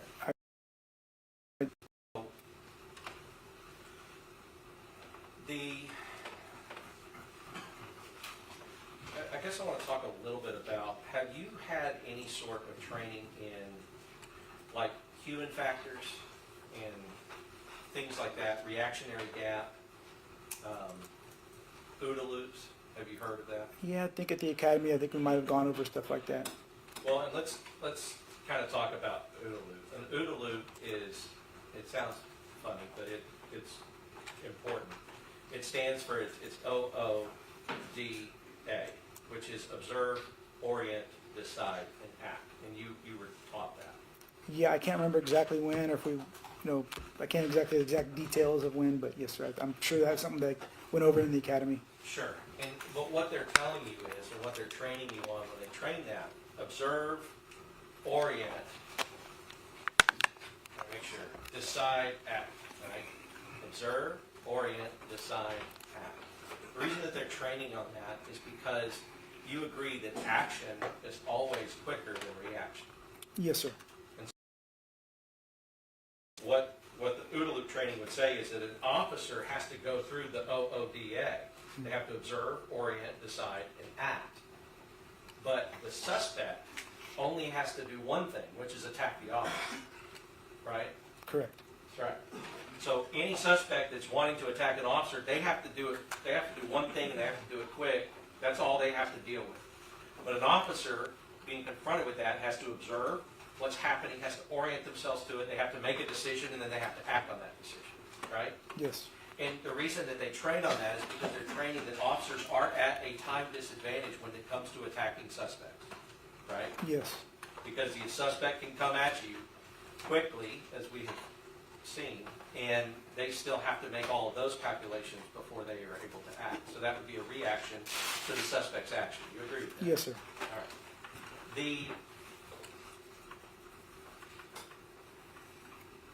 Officers, and you would agree that officers cannot be mind readers. They have no idea what a suspect is thinking. Yes, I can agree with that. Especially when they're in a stressful situation, such as somebody running at them with a hammer. Right? Yes, sir. So, they don't know if she's trying to come through that door. They don't know if she's trying to throw something through the window. They don't know exactly what which person will be attacked. There's no way for them to know that, right? Yes, it would be hard to assume exactly. I know she came to the window. That was kind of her thing that she had shown that she was going to do. That's right. She always ran toward the window. That's right. So But the one thing we could predict. They could try to predict. She was coming through the window, and Officer Alejandro's head is like where he's standing with his firearm. He is directly in the line of sight to that window. You would agree with that? Yes, he's looking right through the window. Right. A hammer flung through that window at his face could seriously injure or kill him. It could hurt somebody. Yes, sir. All right.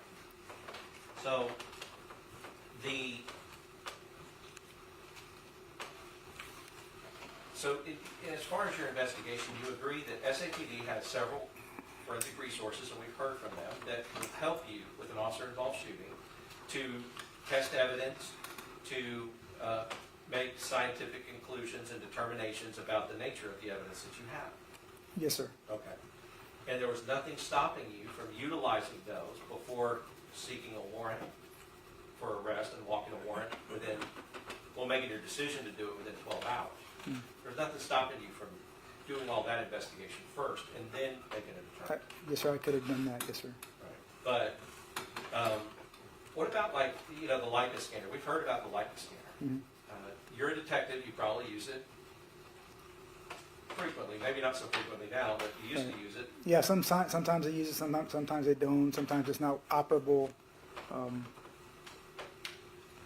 Sometimes it's not operable. Right, And I think we've heard testimony that on this night it wasn't operable. correct. Did you check that before you decided not to use it? No, Okay, so basically you didn't know it wasn't operable, you still decided not to use it. right. All right. But this scene, were you there when they came, I guess, like, they came like a year later and dug a bullet out of the wall? Yes, sir. I got the warrant to go back in there. So, Okay. So you were there a year later with somebody else who lived there and dug a bullet out of the wall. Well, you probably didn't, but you watched somebody do it. yes, sir. All right. But you also had access to that apartment at that time. Yes, sir. Okay. Did you check and see if there was a Leica scanner that was working at that time? I did not. All right. But like, I mean, it's called, I think, a lot of big words, photogrammetry, right? But it's also known as like 3D scanning. Yes, sir. All Yes. right. And so when we talk about a Leica, we're talking about a 3D scan that can actually, accurately measure a crime. Yes, sir. Okay. And what they're doing is they're measuring distances between, and we've heard some testimony about that. Yes. As the lead detective, you would be the person who would authorize that, and if you authorize that, people would do it if it was working. Correct. But you didn't. I did not, sir. No, like I told you earlier, the scenes. Well, yeah, sure, but, it's something like, when you came back a year later, knowing that a Leica and a 3D scan hadn't been done, there weren't any CSIs, or were there? I guess there were. I had two CSIs go out there with me. I didn't think about the Leica because I think it was because we were just trying to get something out of the wall.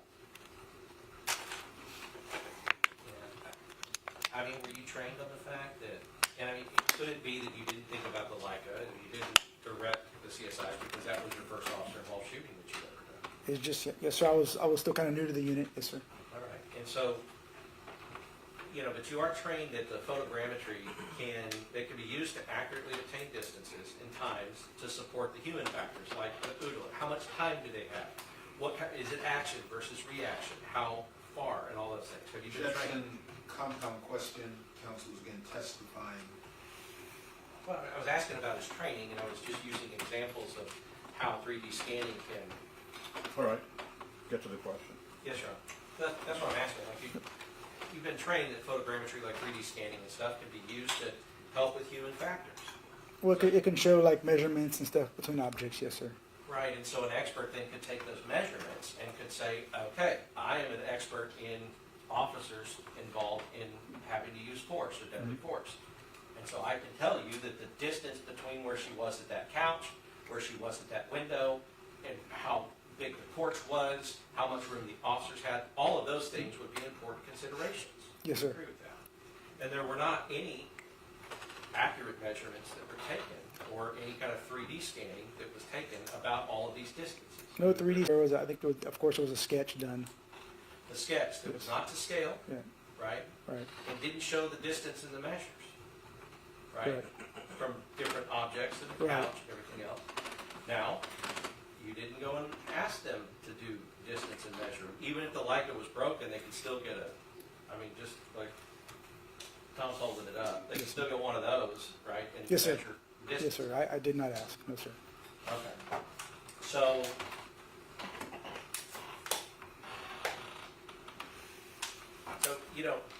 once you got the officer's statements, because when you first got to the scene, you hadn't seen any body cam, right? Yes, I had not. You hadn't really heard any statements from any officers, including Officer Alejandro. Yes, no, sir, I hadn't. Okay. But but once you did have all of those things, did you ever ask for CSI to go back to the scene? Because now you have a better understanding of how things happen, to maybe collect, or to mark, or to measure different things at the scene. Did you ever ask CSI to do that? No, sir, I didn't. The next time we came back was that year later to collect that, try to collect that slug.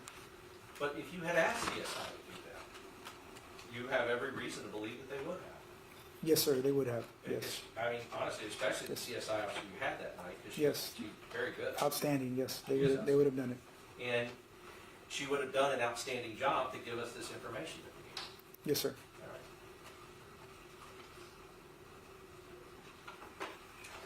As far as like the DA's office, before they went to grand jury, did you testify at the grand jury?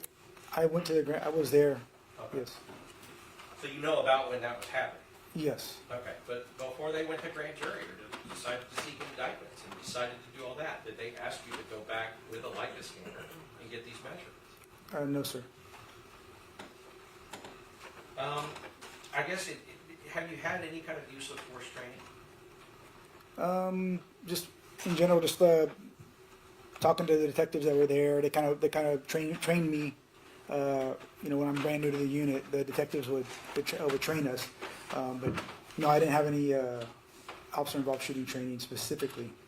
And I guess maybe not officer-involved shooting, but like use of force in general, like, because as a police officer, you know that you may be required to use force in these situations, right? Yes, sir. And so I guess training that would kind of focus on,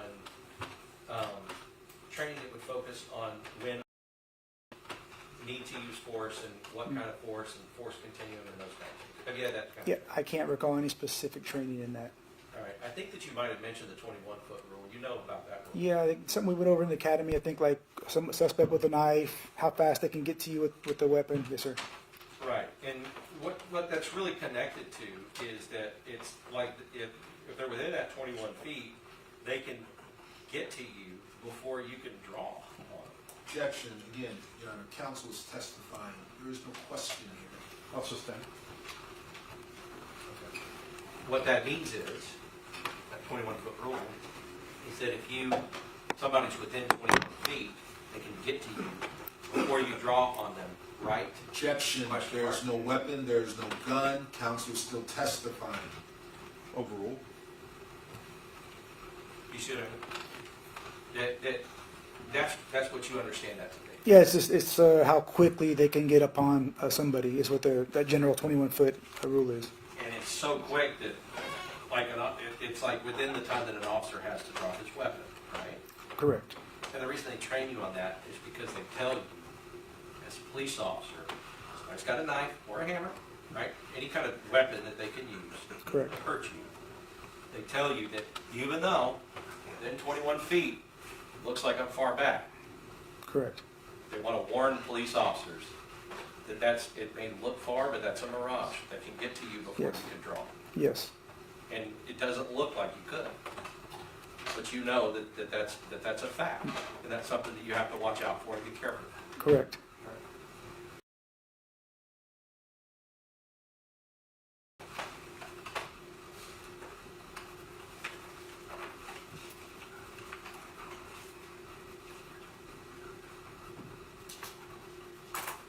Do you know, or have you been trained on what preclusion is? I'm sorry? Preclusion. I don't believe so, sir. Okay. Have you been trained? Sometimes it's better to say what it actually is. Have you been trained that, like an officer can't effectively negotiate with like delusional people or people that are suffering from like heavily under the influence of alcohol or drugs, like that preclusion kind of prevents them from being able to negotiate or reason with or rationalize with people who are going through that. I don't know that exact, like I haven't seen anything for myself in that, but it's just by experience, yeah, you can see that it's hard to deal with people like that. Right, and so the fact that, they can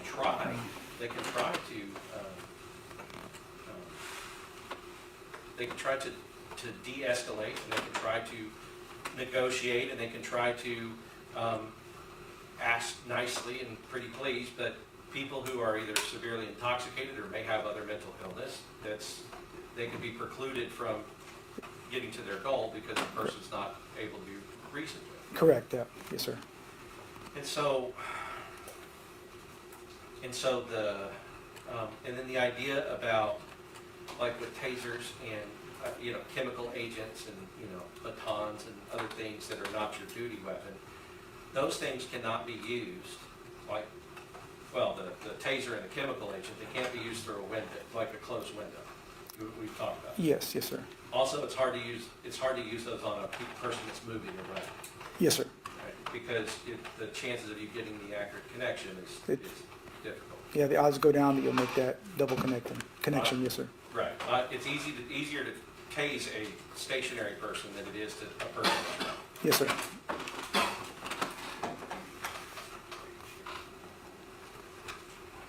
Were you able, like, at the grand jury, were you present, like, inside? Were you able to watch other people testify at the grand jury? Or were you I was there this one day, and not even for a few, maybe for just, I don't know how long I was there actually, but I was there. I think I did see somebody, yes, sir. I think it was, I think it was the ballistics. I think I heard the ballistics. I can't remember her name right now. Whoever was working in the, Holly Warden? I think it might have been her, yes, sir. And we heard from her as well.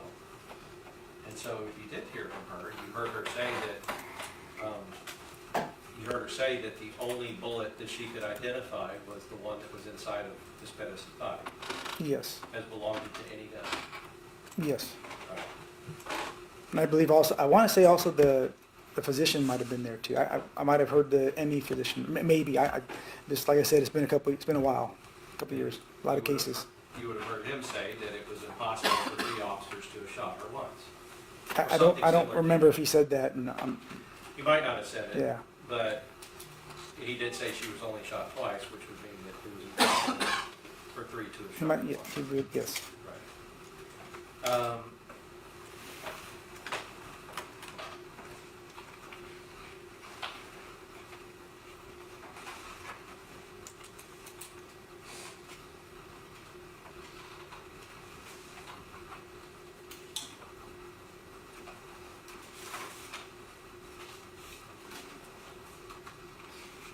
I think you mentioned, like, she has a hammer, that Sergeant Flores said she has a hammer, we gotta do what we gotta do. I think he said something like that.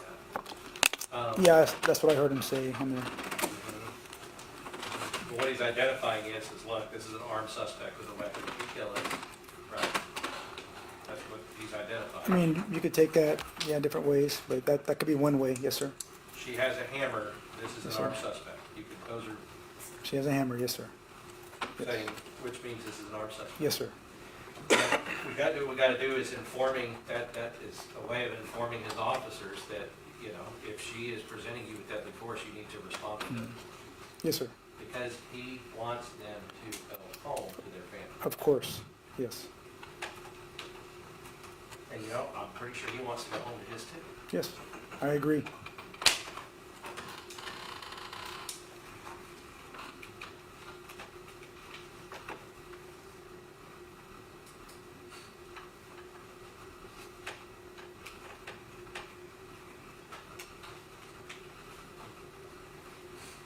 Judge, I'll have some minutes. Mayor and I do want to get started today if the jurors do wish to, but I'd like to take a break. All right. It's 5 o'clock. You jurors want to go a little bit longer? All good? All right, let's take a short break. All right for the jury?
they're admitted?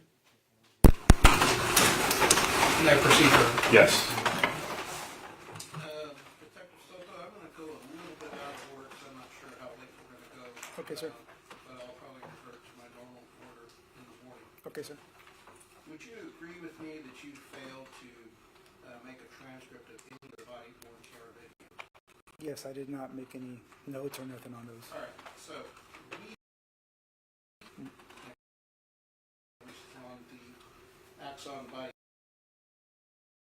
transcripts, you can agree with me that the transcripts are accurate. If not, we'll have to show to you if you disagree. That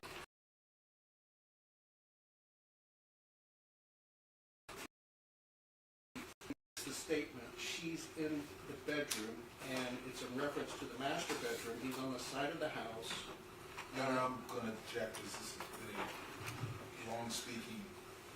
I haven't finished my question. I should be allowed to finish my question. All right, let's hear the question.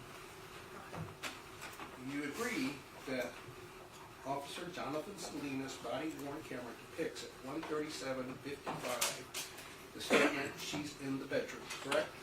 I believe that's what he says. All right. And he's on the side of the house when he makes that statement, correct? Your Honor, again, as a question, I would object to the premise that everything counsel is reading and saying is accurate. If he has a transcript that he wants the detective to look at, that might be the appropriate way.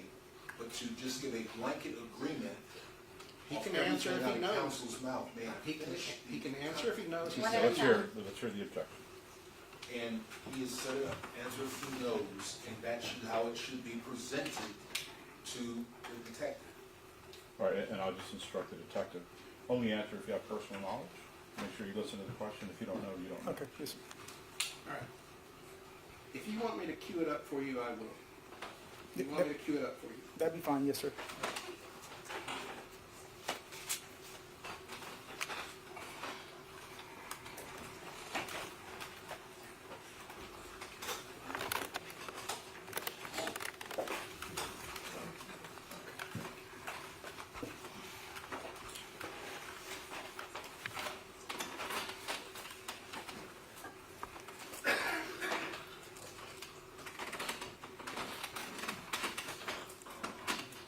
Hold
1:37:49, I'm gonna hit play. Melissa, can you go open the door? She's in the bedroom.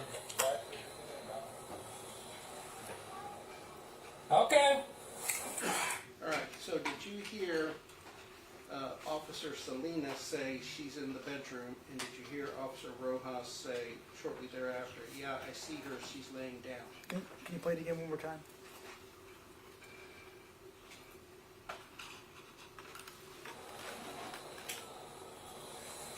She's in the bedroom.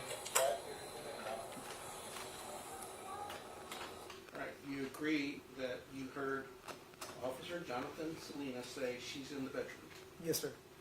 And would you agree that when he makes that statement, on the body camera video footage, we cannot see her in the bedroom? Would you agree? Yes. And so when Officer Salinas makes that statement, she's in the bedroom, you believe he's telling the truth, correct? Yes. And so just because we can't see it on the body camera doesn't mean that what he's narrating is not true. Would you agree? Yes. And And you also agree that what we heard in the background was Officer Rojas, Jesus Ramos, say at 1:37:56, yeah, I see her, she's laying down, correct? Yes, sir. And you agree that Officer Rojas was telling the truth, that in fact he could see her laying down, correct? I have no reason not to believe him. Yes, sir. I'm sorry? I have no reason not to believe him. And you told this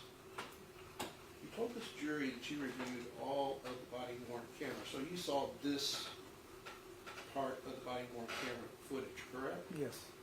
So when you answered questions of Mr. Goss, that because you couldn't see something on the body camera, you didn't believe it happened, that's not necessarily true, is it? It was just in that instance, like we saw that I can Okay, see from the body my worn answer camera. is, it's not necessarily true just because you can't see it on the body camera that it didn't happen, right? What I'm trying to say is that. Answer my question. Can you give it say it again? You would agree that just because you can't see it on the body camera doesn't mean that what the officer described was in fact happening. Right. All right.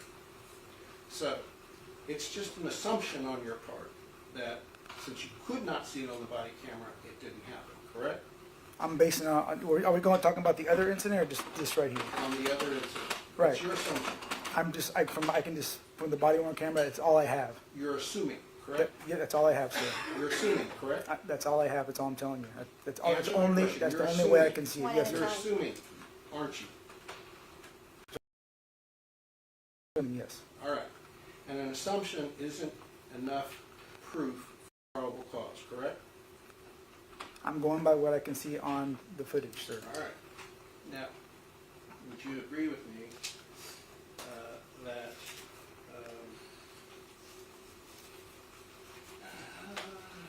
let me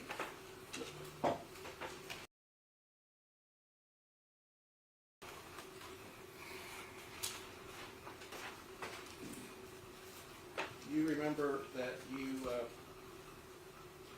met with Alexis Tovar and Melissa Perez family at approximately 12:10 that morning, correct? Yes, sir.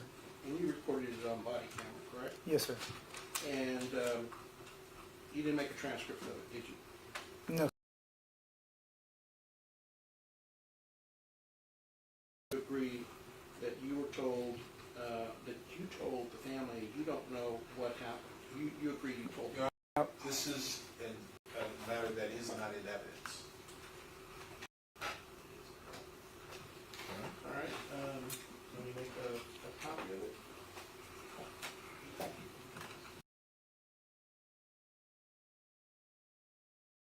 I have to see it again, sir. It's been a while. I can't remember verbatim what I said. No, I'm sorry, You sir. deny making that statement. I don't remember. No, for sure. Okay. I could have. I just don't know. Well, I'm going to represent to you that in fact you do say that on the body worn camera. Can you agree that you said that? I'd like to see it.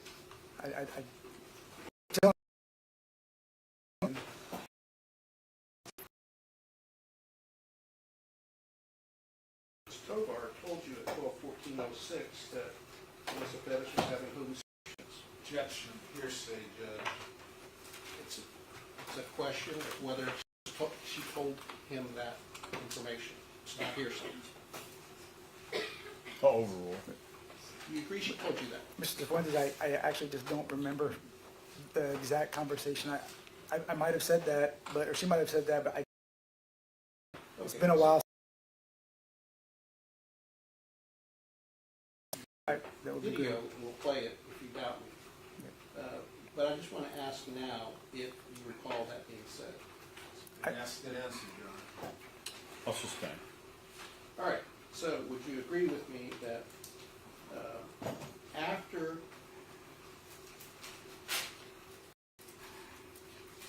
after 12/14/06, make any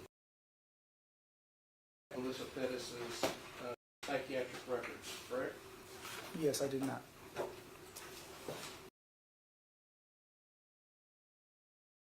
want to make sure that she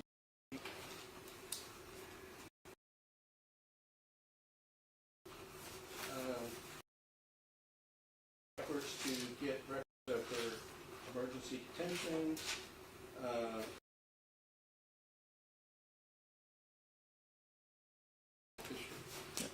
I saw her history and talked to the family, but I didn't make any efforts to get any of that. okay, you didn't make any effort to get that prior to obtaining the warrant, correct? Yes, correct. None of it. You made no efforts to get any of that prior to obtaining the warrant. Correct. Correct. So, and you were told in that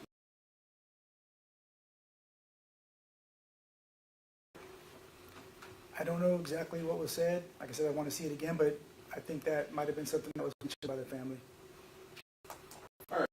and you were told that the psychiatrist was prescribed Risperdal, correct? I believe a discussion to that, maybe she wasn't taking medication or something like that. I don't know exactly what she was told. They told me she was taking, I don't know. Okay, but you were told by the family that she had been prescribed medication by a psychiatrist, correct? I remember I remember that, yes, sir. All right. And you didn't make any efforts to get that information from her psychiatrist, any of her medical records from. You were told that she was an aggressive person. You didn't make any efforts to get the history to corroborate that she had been aggressive, correct?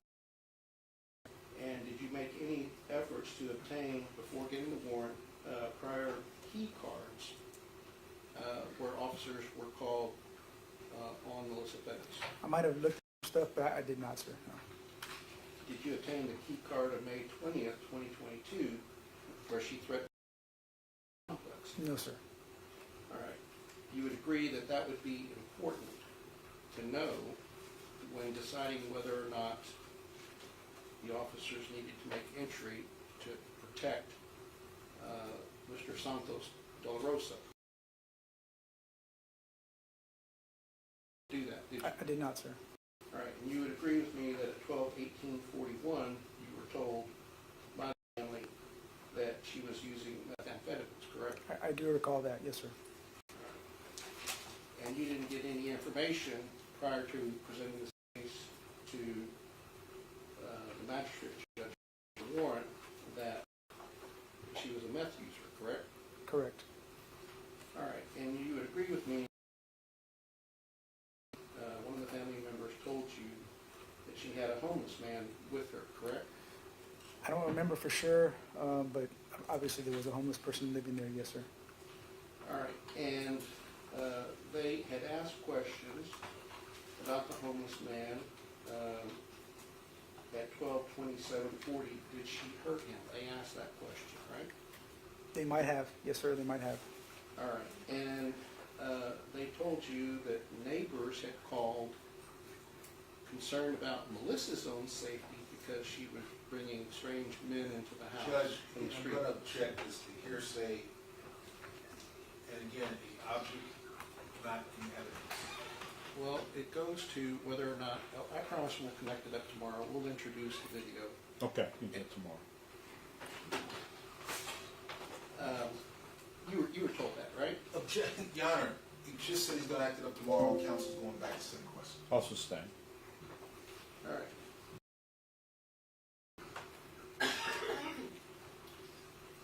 And you were told by the family. Your Honor, I reviewed the the same objection, he's coming from the same material that is not in evidence. Let me finish my question. Let me hear the question. You were told by the family in your meeting, if you remember, that Melissa Perez was delusional. I don't remember that specifically. All right. And you were told by the family that she had been emergency detained previously, correct? I believe, yes, I believe that came up, yes, sir. All right, so we'll play all the video tomorrow of all the things that you were told, and we'll ask you again after looking at the video and the transcript. But would you agree with me that you didn't take any steps to determine whether Melissa was a rational person at the time that these events happened? Yes, sir, I did not contact anybody, any doctors, nothing like that. All right, so since you did not obtain any evidence about her mental state or capacity, you would agree with me that you cannot make any reasonable deductions about what a reasonable person would or wouldn't do with the hammer, correct? No, I can see it on body cam. I saw the way she was acting. It was. Would you agree with me that you, because you didn't have records about her psychiatric history and mental state, you can only make assumptions about her state of mind, correct? Making assumptions, yes, sir. All right, so an assumption isn't the same thing as a fact, correct? Correct. All right, so you have no facts that you could rely upon, just assumptions that you did not believe.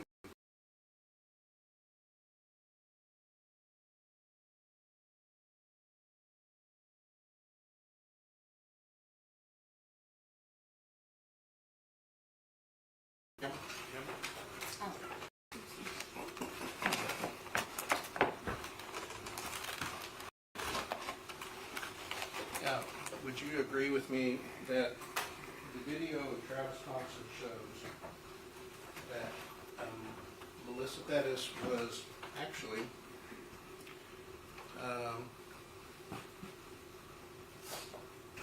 tell me how close or far away I need to be 6 feet away. Probably a little closer, Tell me when to maybe stop. right there, maybe. Okay. Now, I'm going to keep this hand empty, but would you agree with me that at 2:02:04, we see on the video, and assuming that the actually, tell me 3 to 5 feet.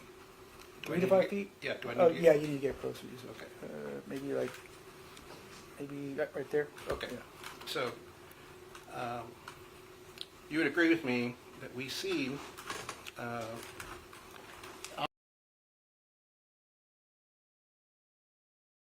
he's mounting a horse and he turns counterclockwise, and when he has both feet on the ground, he's at the corner of the screen that nobody collected, correct?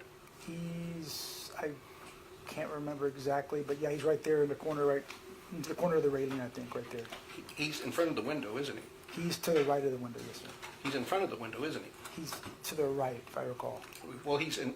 I mean, he's in front, but he's to the right of it. Okay, so if we divide the window up into thirds, he's in front of the last third of the window if we go left to right. Yes, he's right closest to that, yes. So, but he is in front of the window. He's in front, but to the right. All Yes, right. sir. He's not directly in front of it. Well, he's not to the side of the window. Right. You To would the agree. right of Alejandro. He's in front of the window, no matter what. Okay, sir. He may not be in the center of the He's window. on the front right side of it. Okay, Can we agree with that? all right. So, this distance, right? Around here. I'm just. You, Yes, you'd he- agree that when he is standing on... I don't think he's this close, though. No. I want to Okay. say he's a little farther. Okay, well, I have to you would see it, agree see with it me, again. the crime scene diagram, we got the crime scene diagram, the width of the patio is 6 feet, right? Right? Yes. Okay, Yes.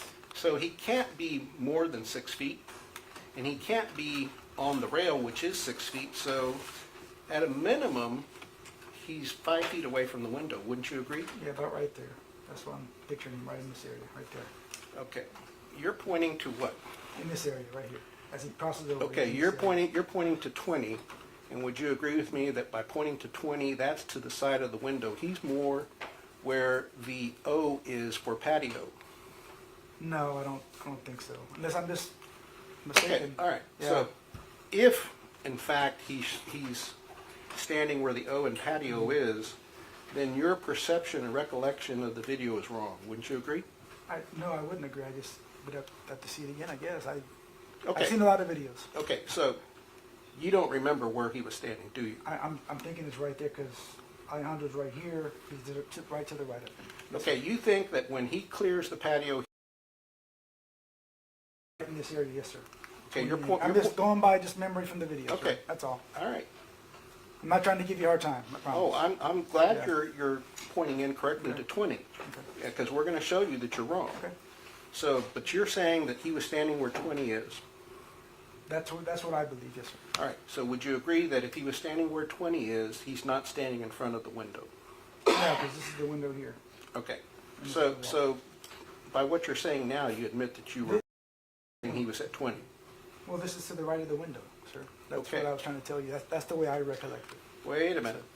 I thought you said he was in front of the window To the right. 1/3 of the way. Well, he's to the right of this area right here. So here's the left side of the window, and he's like right in this area as he's crossing over. Okay, I'm well, just going by what I see, sir. I'm not. all right, well, let's play the video just so we can get this cleared up.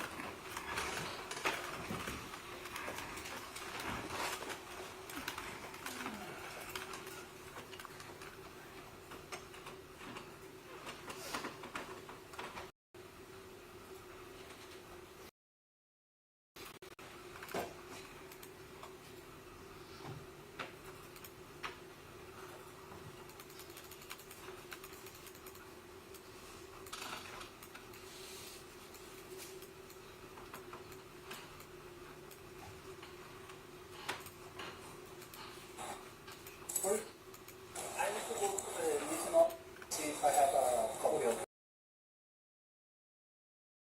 Okay. 5 minutes.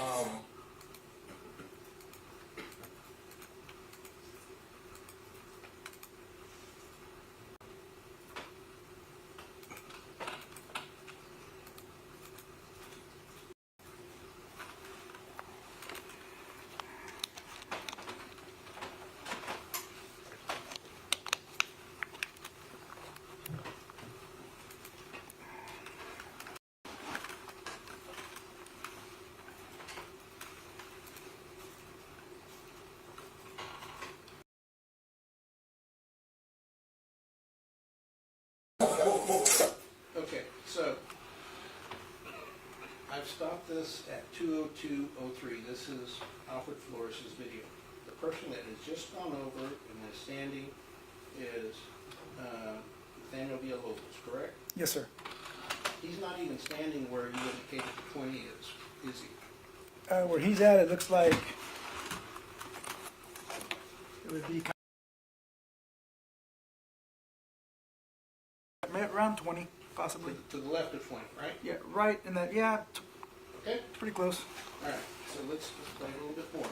And you notice where the screen is here on the ground, right? Yes, sir.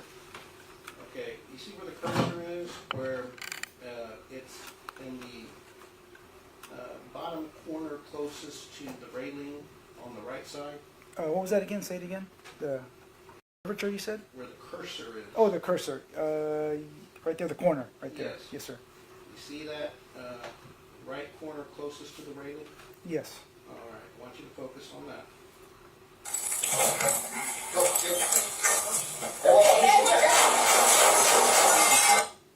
All right, unfortunately, we don't see it there, but let's see if we can see it on Travis Thompson's video. And by the way, if I were to tell you that you didn't pull his, Travis Thompson's body-worn camera until November 6th, based upon the audit trails. Sure. All right, so if you didn't pull his video until November 6th, you didn't see his body-worn camera before you obtained the warrant, correct? No, I did watch it. Yes, sir. Okay, but I didn't watch it on mine. all right. Let's just talk about that. You would agree with me that you locked the videos you locked some of the videos at 10 o'clock that day, correct? Or 10:20? On that day? Yes. I'm not sure. I remember being instructed by my sergeant to make sure to lock everything down. Okay, but if we go to the body-worn camera audit logs and we do a search term for restricted in the PDF, we can find where restricted pops up and who locked that video and what the date and time they locked it, correct? Yes, sir. And you would agree with me that after everybody's statement was taken, you locked it, correct? Like I said, I don't know the exact day. I know I was told by my sergeant to lock it, and I don't know if it was a specific video. It was like in general. I think there's a way I can do it by putting OIS team on there, and it locks Well, all I'm of them going to out. represent to you that when we show you the body-worn cameras, audit logs, that when we do the search term restricted for everybody's body-worn camera, and you didn't provide them until June 2024 to the state, right? Oh, the body worn camera The footage? logs. I that honestly didn't even know about the audit logs. I You didn't know didn't know? about it. No, sir. Okay, so, you'd agree with, if you don't document, it didn't happen. No, that's not true. No. Okay, so, the custodian of records wouldn't be telling the truth? Objection, relevance, this witness has no knowledge of what the custodian records is saying. I'll sustain. Do you have any reason to believe the custodian of records is an untruthful person? Objection saying, the same objection, Your Honor, counsel is going about trying to circumvent the court's ruling. It's a different witness, a different question. He's asking the witness's opinion on the truthfulness of another department of SAPD employee. It is not relevant to anything Mr. Reserve. You can rephrase the question. Would you agree with me that Axon Evidence.com has a user agreement with the city of San Antonio? Yes. And that user agreement states that you cannot log in onto someone else's account, correct? I don't know for sure. I don't know that agreement. Yes, sir. And you would agree with me that city policy, administrative directives, say that you cannot log in onto someone else's computer account, correct? I never logged in on anybody else's account. All right, and you would agree with me that nowhere in your prosecution guide do you say you watched anyone's video on someone else's login? I can agree with you on that. Yes, I did not put that in my And cross guide. you asked all of the detectives to write a supplement of the statements that they took, correct? Yes.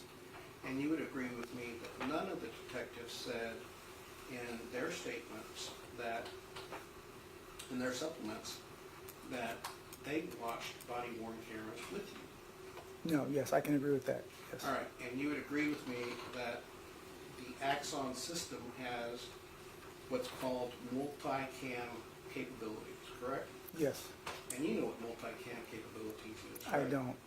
I guess like another camera, the camera can look. I don't know. What do you mean multi-cam? Okay. Like I thought dual you said- I dual thought- cameras, listen- I guess. Listen to my question. Okay.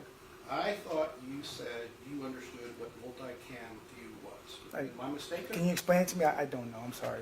Okay, so you don't know what multi-cam view is? No. All right. If I were to represent to you that the Axon system is set up so that if two or more cameras, are within 30 feet of each other for more than a minute, they will transmit to each other their serial number. So that way, when you review the body-worn camera, you can see whether multi-view camera is available, right? Oh, I did not know that, sir. I'm sorry. Okay, so, since you did not know that was available, you would agree with me that you never, ever looked at multi-camera view of any particular moment in time, correct? I don't.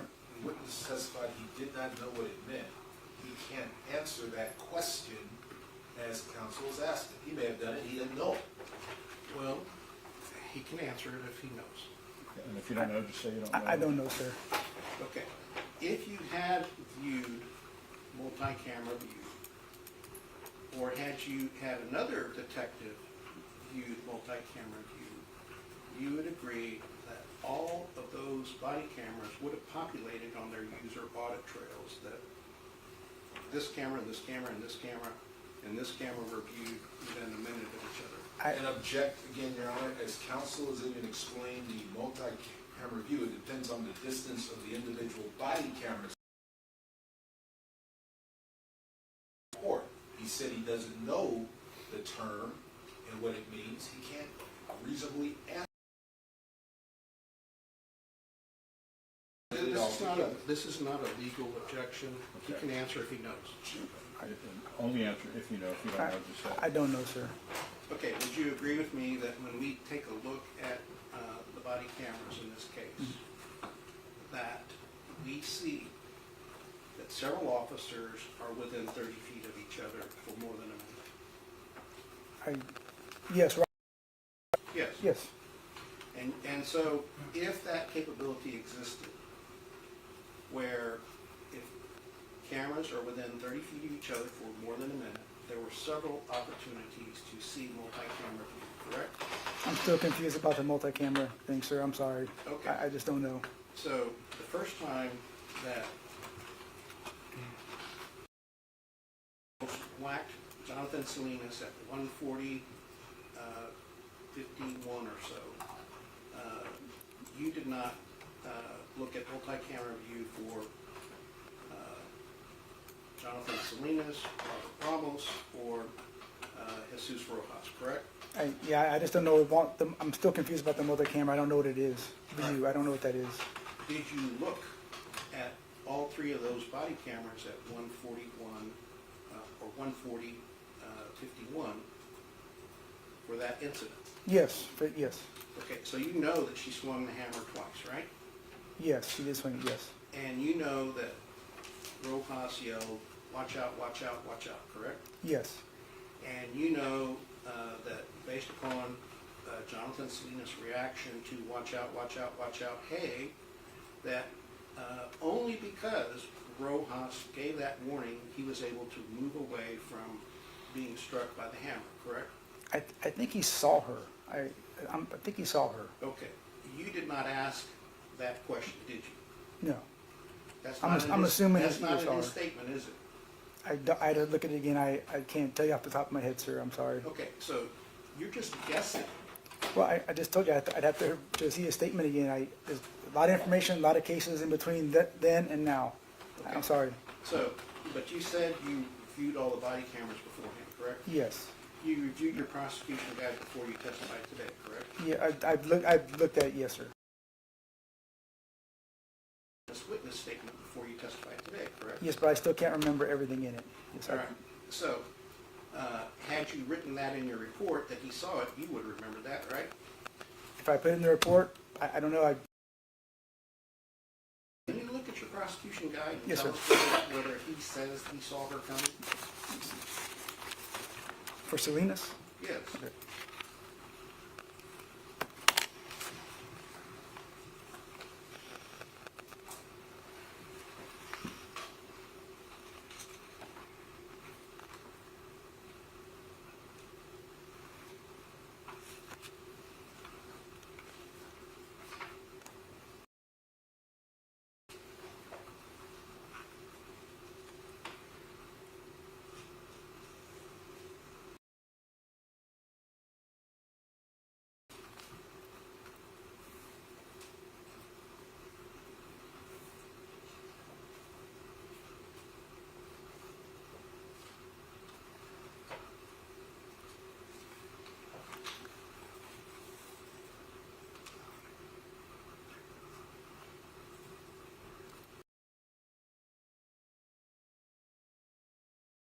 Says he backed out. Didn't say he saw her.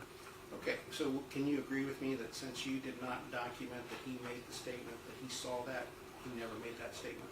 He never made that statement. He didn't put that in the statement. They didn't put it in the statement. So, can you agree that your memory is poor because you didn't remember that detail? There's a lot of information, sir. I'm not going to agree my memory's poor, but there's a lot of Okay, stuff in can we here. at least agree that your memory is in error? I'm sorry? Can we at least agree that your memory was in error on that point? Yes, I can agree with you on that. Yes, sir. Okay. Now, we do agree that based upon what we saw in the video, based upon what we saw in Ramos' video, that Perez almost hit him in the head, correct? She had a chance to hit him. Yes, if he wouldn't have pulled out, she would have hit him. Yes, sir. All right.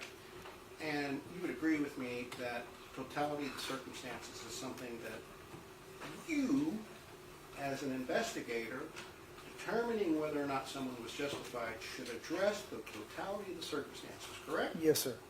All right. And you would agree with me that when Melissa Perez almost struck Jonathan Salinas in the head, which could have been fatal, but that's part of the totality of the circumstances in this case, correct? Yes. All right. And you would agree with me that you did not include that important fact in the affidavit for arrest, correct? Yes. All right. So, did you forget, or did you just think that the totality of the circumstances didn't matter for justification? Nope, I just didn't put it in there, sir. Okay. You didn't put it in there, but you should have, right? Yes. All right. Yes, I should have. You should have. And why should you have put it in There's there? a lot of things I could have done differently on this case. Okay, but I know you could have done things differently, but tell the jury why you should have put it in there. It's just the overall, it's part of the totality. I could have put it in there. I just didn't Not think could it. have, but why I you just should didn't have think put it it was. in there. Can I talk? Can you answer Yeah. the question? I just Why didn't think you it should was- have put it in there? At the time, I'm focusing on the events that happened when the shooting occurred. That's why I didn't put it in there. To me, it didn't play that big of a part on that, the part where she was shot. That's why I didn't put it in. Okay, but you agree that it was part of the totality of the circumstances? Yes, because that's part of why they were there. Yes, sir. And the totality of the circumstances, you know, based upon federal court decisions, Supreme Court of the United States, that is a factor that people take into account in deciding whether an officer acted reasonably, correct? Yes. All right. So there's a factor that a judge who signed the arrest warrant should have taken into account when deciding whether or not these gentlemen sitting behind me acted reasonably, that you wholly failed to include in the affidavit, correct? Like I said, I didn't put it in there, yes. All right, and you would agree with me that an officer in your position should be fair to these gentlemen sitting behind me, correct? Of course. And to be fair, your reports, your affidavits should be accurate and complete, correct? Yes. And so you've admitted that with respect to that one factor and the totality of the circumstances, you omitted it, correct? Yes, I did not put it in the affidavit. All right, now, and an E-tone went out, correct? Correct. And that's a factor that officers can rely upon under the totality of the circumstances, correct? Correct. And you did not say that an E-tone went out and reasonable officers could rely upon that as part of the totality of the circumstances when considering whether the use of force was reasonable. You didn't put that in there, did you? I'd have to look at it again and read it. I don't know exactly word for word, but if I Well, can. read it and Yes. tell, and answer my, when you finish reading it, tell me you finish reading it and I'll ask the question again. Okay.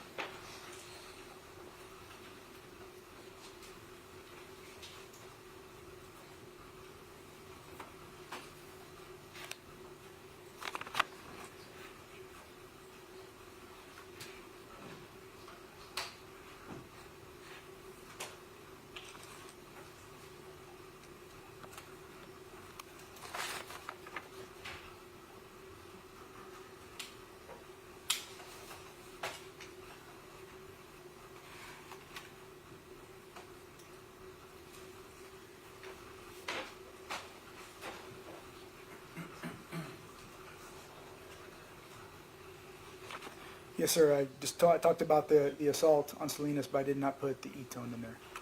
All right, so you would agree that's another factor that you did not include in the affidavit addressing the totality of the circumstances, that in fairness, you should have included, to be fair to these individuals, correct?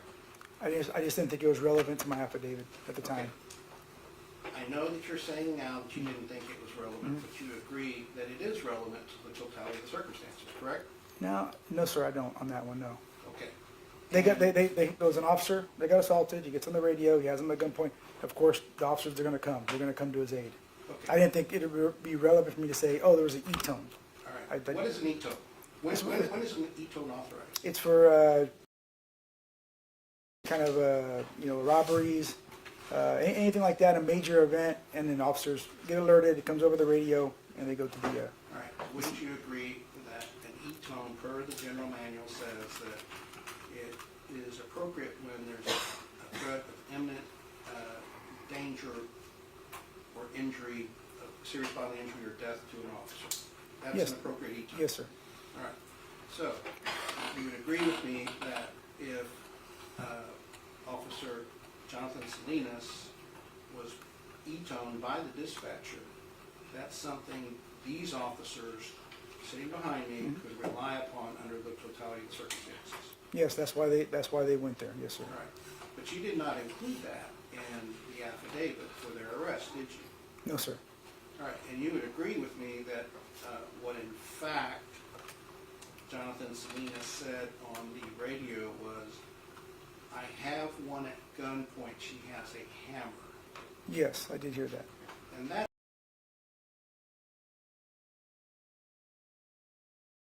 fact that you omitted from the totality of the circumstances in your affidavit, correct? That's something I did not put in there. Yes, All sir. right. How many omissions do we need for you to say that you were inherently unfair to these gentlemen when you obtained the warrant? I put in what I believe I needed for the affidavit, sir. That's That's all. not my question. How many omissions do you have to have before it becomes egregious? I'm just telling you, I put in what I needed for the affidavit. That's not my question. Okay. How many omissions? I don't know, sir. I can't answer that. Would you agree that there are more omissions that we haven't gotten to? Oh, there's gonna be some that I'm sure that you think are omissions, yes, sir. All right. And would you agree with me that since you agreed that Jonathan Salinas could see Melissa Perez in her bedroom, but not see it on the body-worn camera, that just because you failed to see that Maria Salinas said Melissa Perez came this close, and she indicated with her thumb and fingers. I think it was like this, maybe she said. I can't remember. Gomez had said like this. I think she said like I'm that. going to tell Yeah. you that you're wrong, Okay, and I'm going to ask you to trust me, okay. because Okay, sir. you're No, wasting a lot of time if I'm going to have to I show trust you, sir. Yes, sir. All right? Well, they did make a gesture. I'm not sure which one. All right. You have no reason to doubt that it was Maria Salinas that used the gesture with her finger, Okay. thumb, and Okay. index finger, and we saw that on Robert Ramos's body camera, we saw it Right. on Eleazar's body camera, we saw it on not Neary, but Vince Gomez's body camera, and Maria Salinas' body camera. Yes, You sir. agree that? Yes, sir. I would agree. And if I'm not mistaken, it was at 1:57:38, around there, right? When she was describing that Yes. around that time, yes, sir. It was after it happened. Yes, sir. And when that was happening, Vince Gomez was talking about how Maria Salinas almost shot her. Yes. And I believe he used a couple of swear words. I believe he used a couple of F words that she almost shot, and so forth, right? Yes, sir. All right. So, and when Vince Gomez was making that statement about how close she came, Maria Salinas made this gesture with her thumb and finger, correct? Okay. Yes, sir. I think I recall that. Yes. And you did not put that in the affidavit, did you? No, sir. And would you agree with me that that's part of the totality of the circumstances? But in my viewpoint, sir, it wasn't as close as she's described Okay. it. Is it part of the totality of the circumstances, yes or no? Sir, it wasn't, from my viewpoint, that wasn't accurate, so that's why I didn't put it in there. Okay, but you know that your assumption was wrong. You admitted you made an assumption. I did, yes, because All right. you can't see All right. behind. So since you made an assumption, in fairness to these gentlemen, you didn't put that witnesses said she came close to striking Nathan Villalobos with a hammer. You didn't put Objection that in is there. argumentative, Your Honor. It's not argumentative. I'm asking, did he put it in there, yes or no? Raise the question. You can ask them that. You did not put anywhere in your affidavit that Melissa Perez came close to striking Nathan Villalobos at 1:51, 54, 53, 55, or somewhere around there. I did not put that in there. All right. And if in fact that happened, you would agree, if in fact that happened, that would be part of the totality of the circumstances. If in fact, yes. All right. And you never followed up and asked Maria Salinas, why did you make this gesture that you came this close when Vince Gomez said you almost effing shot her? Yes, I didn't talk to her, no.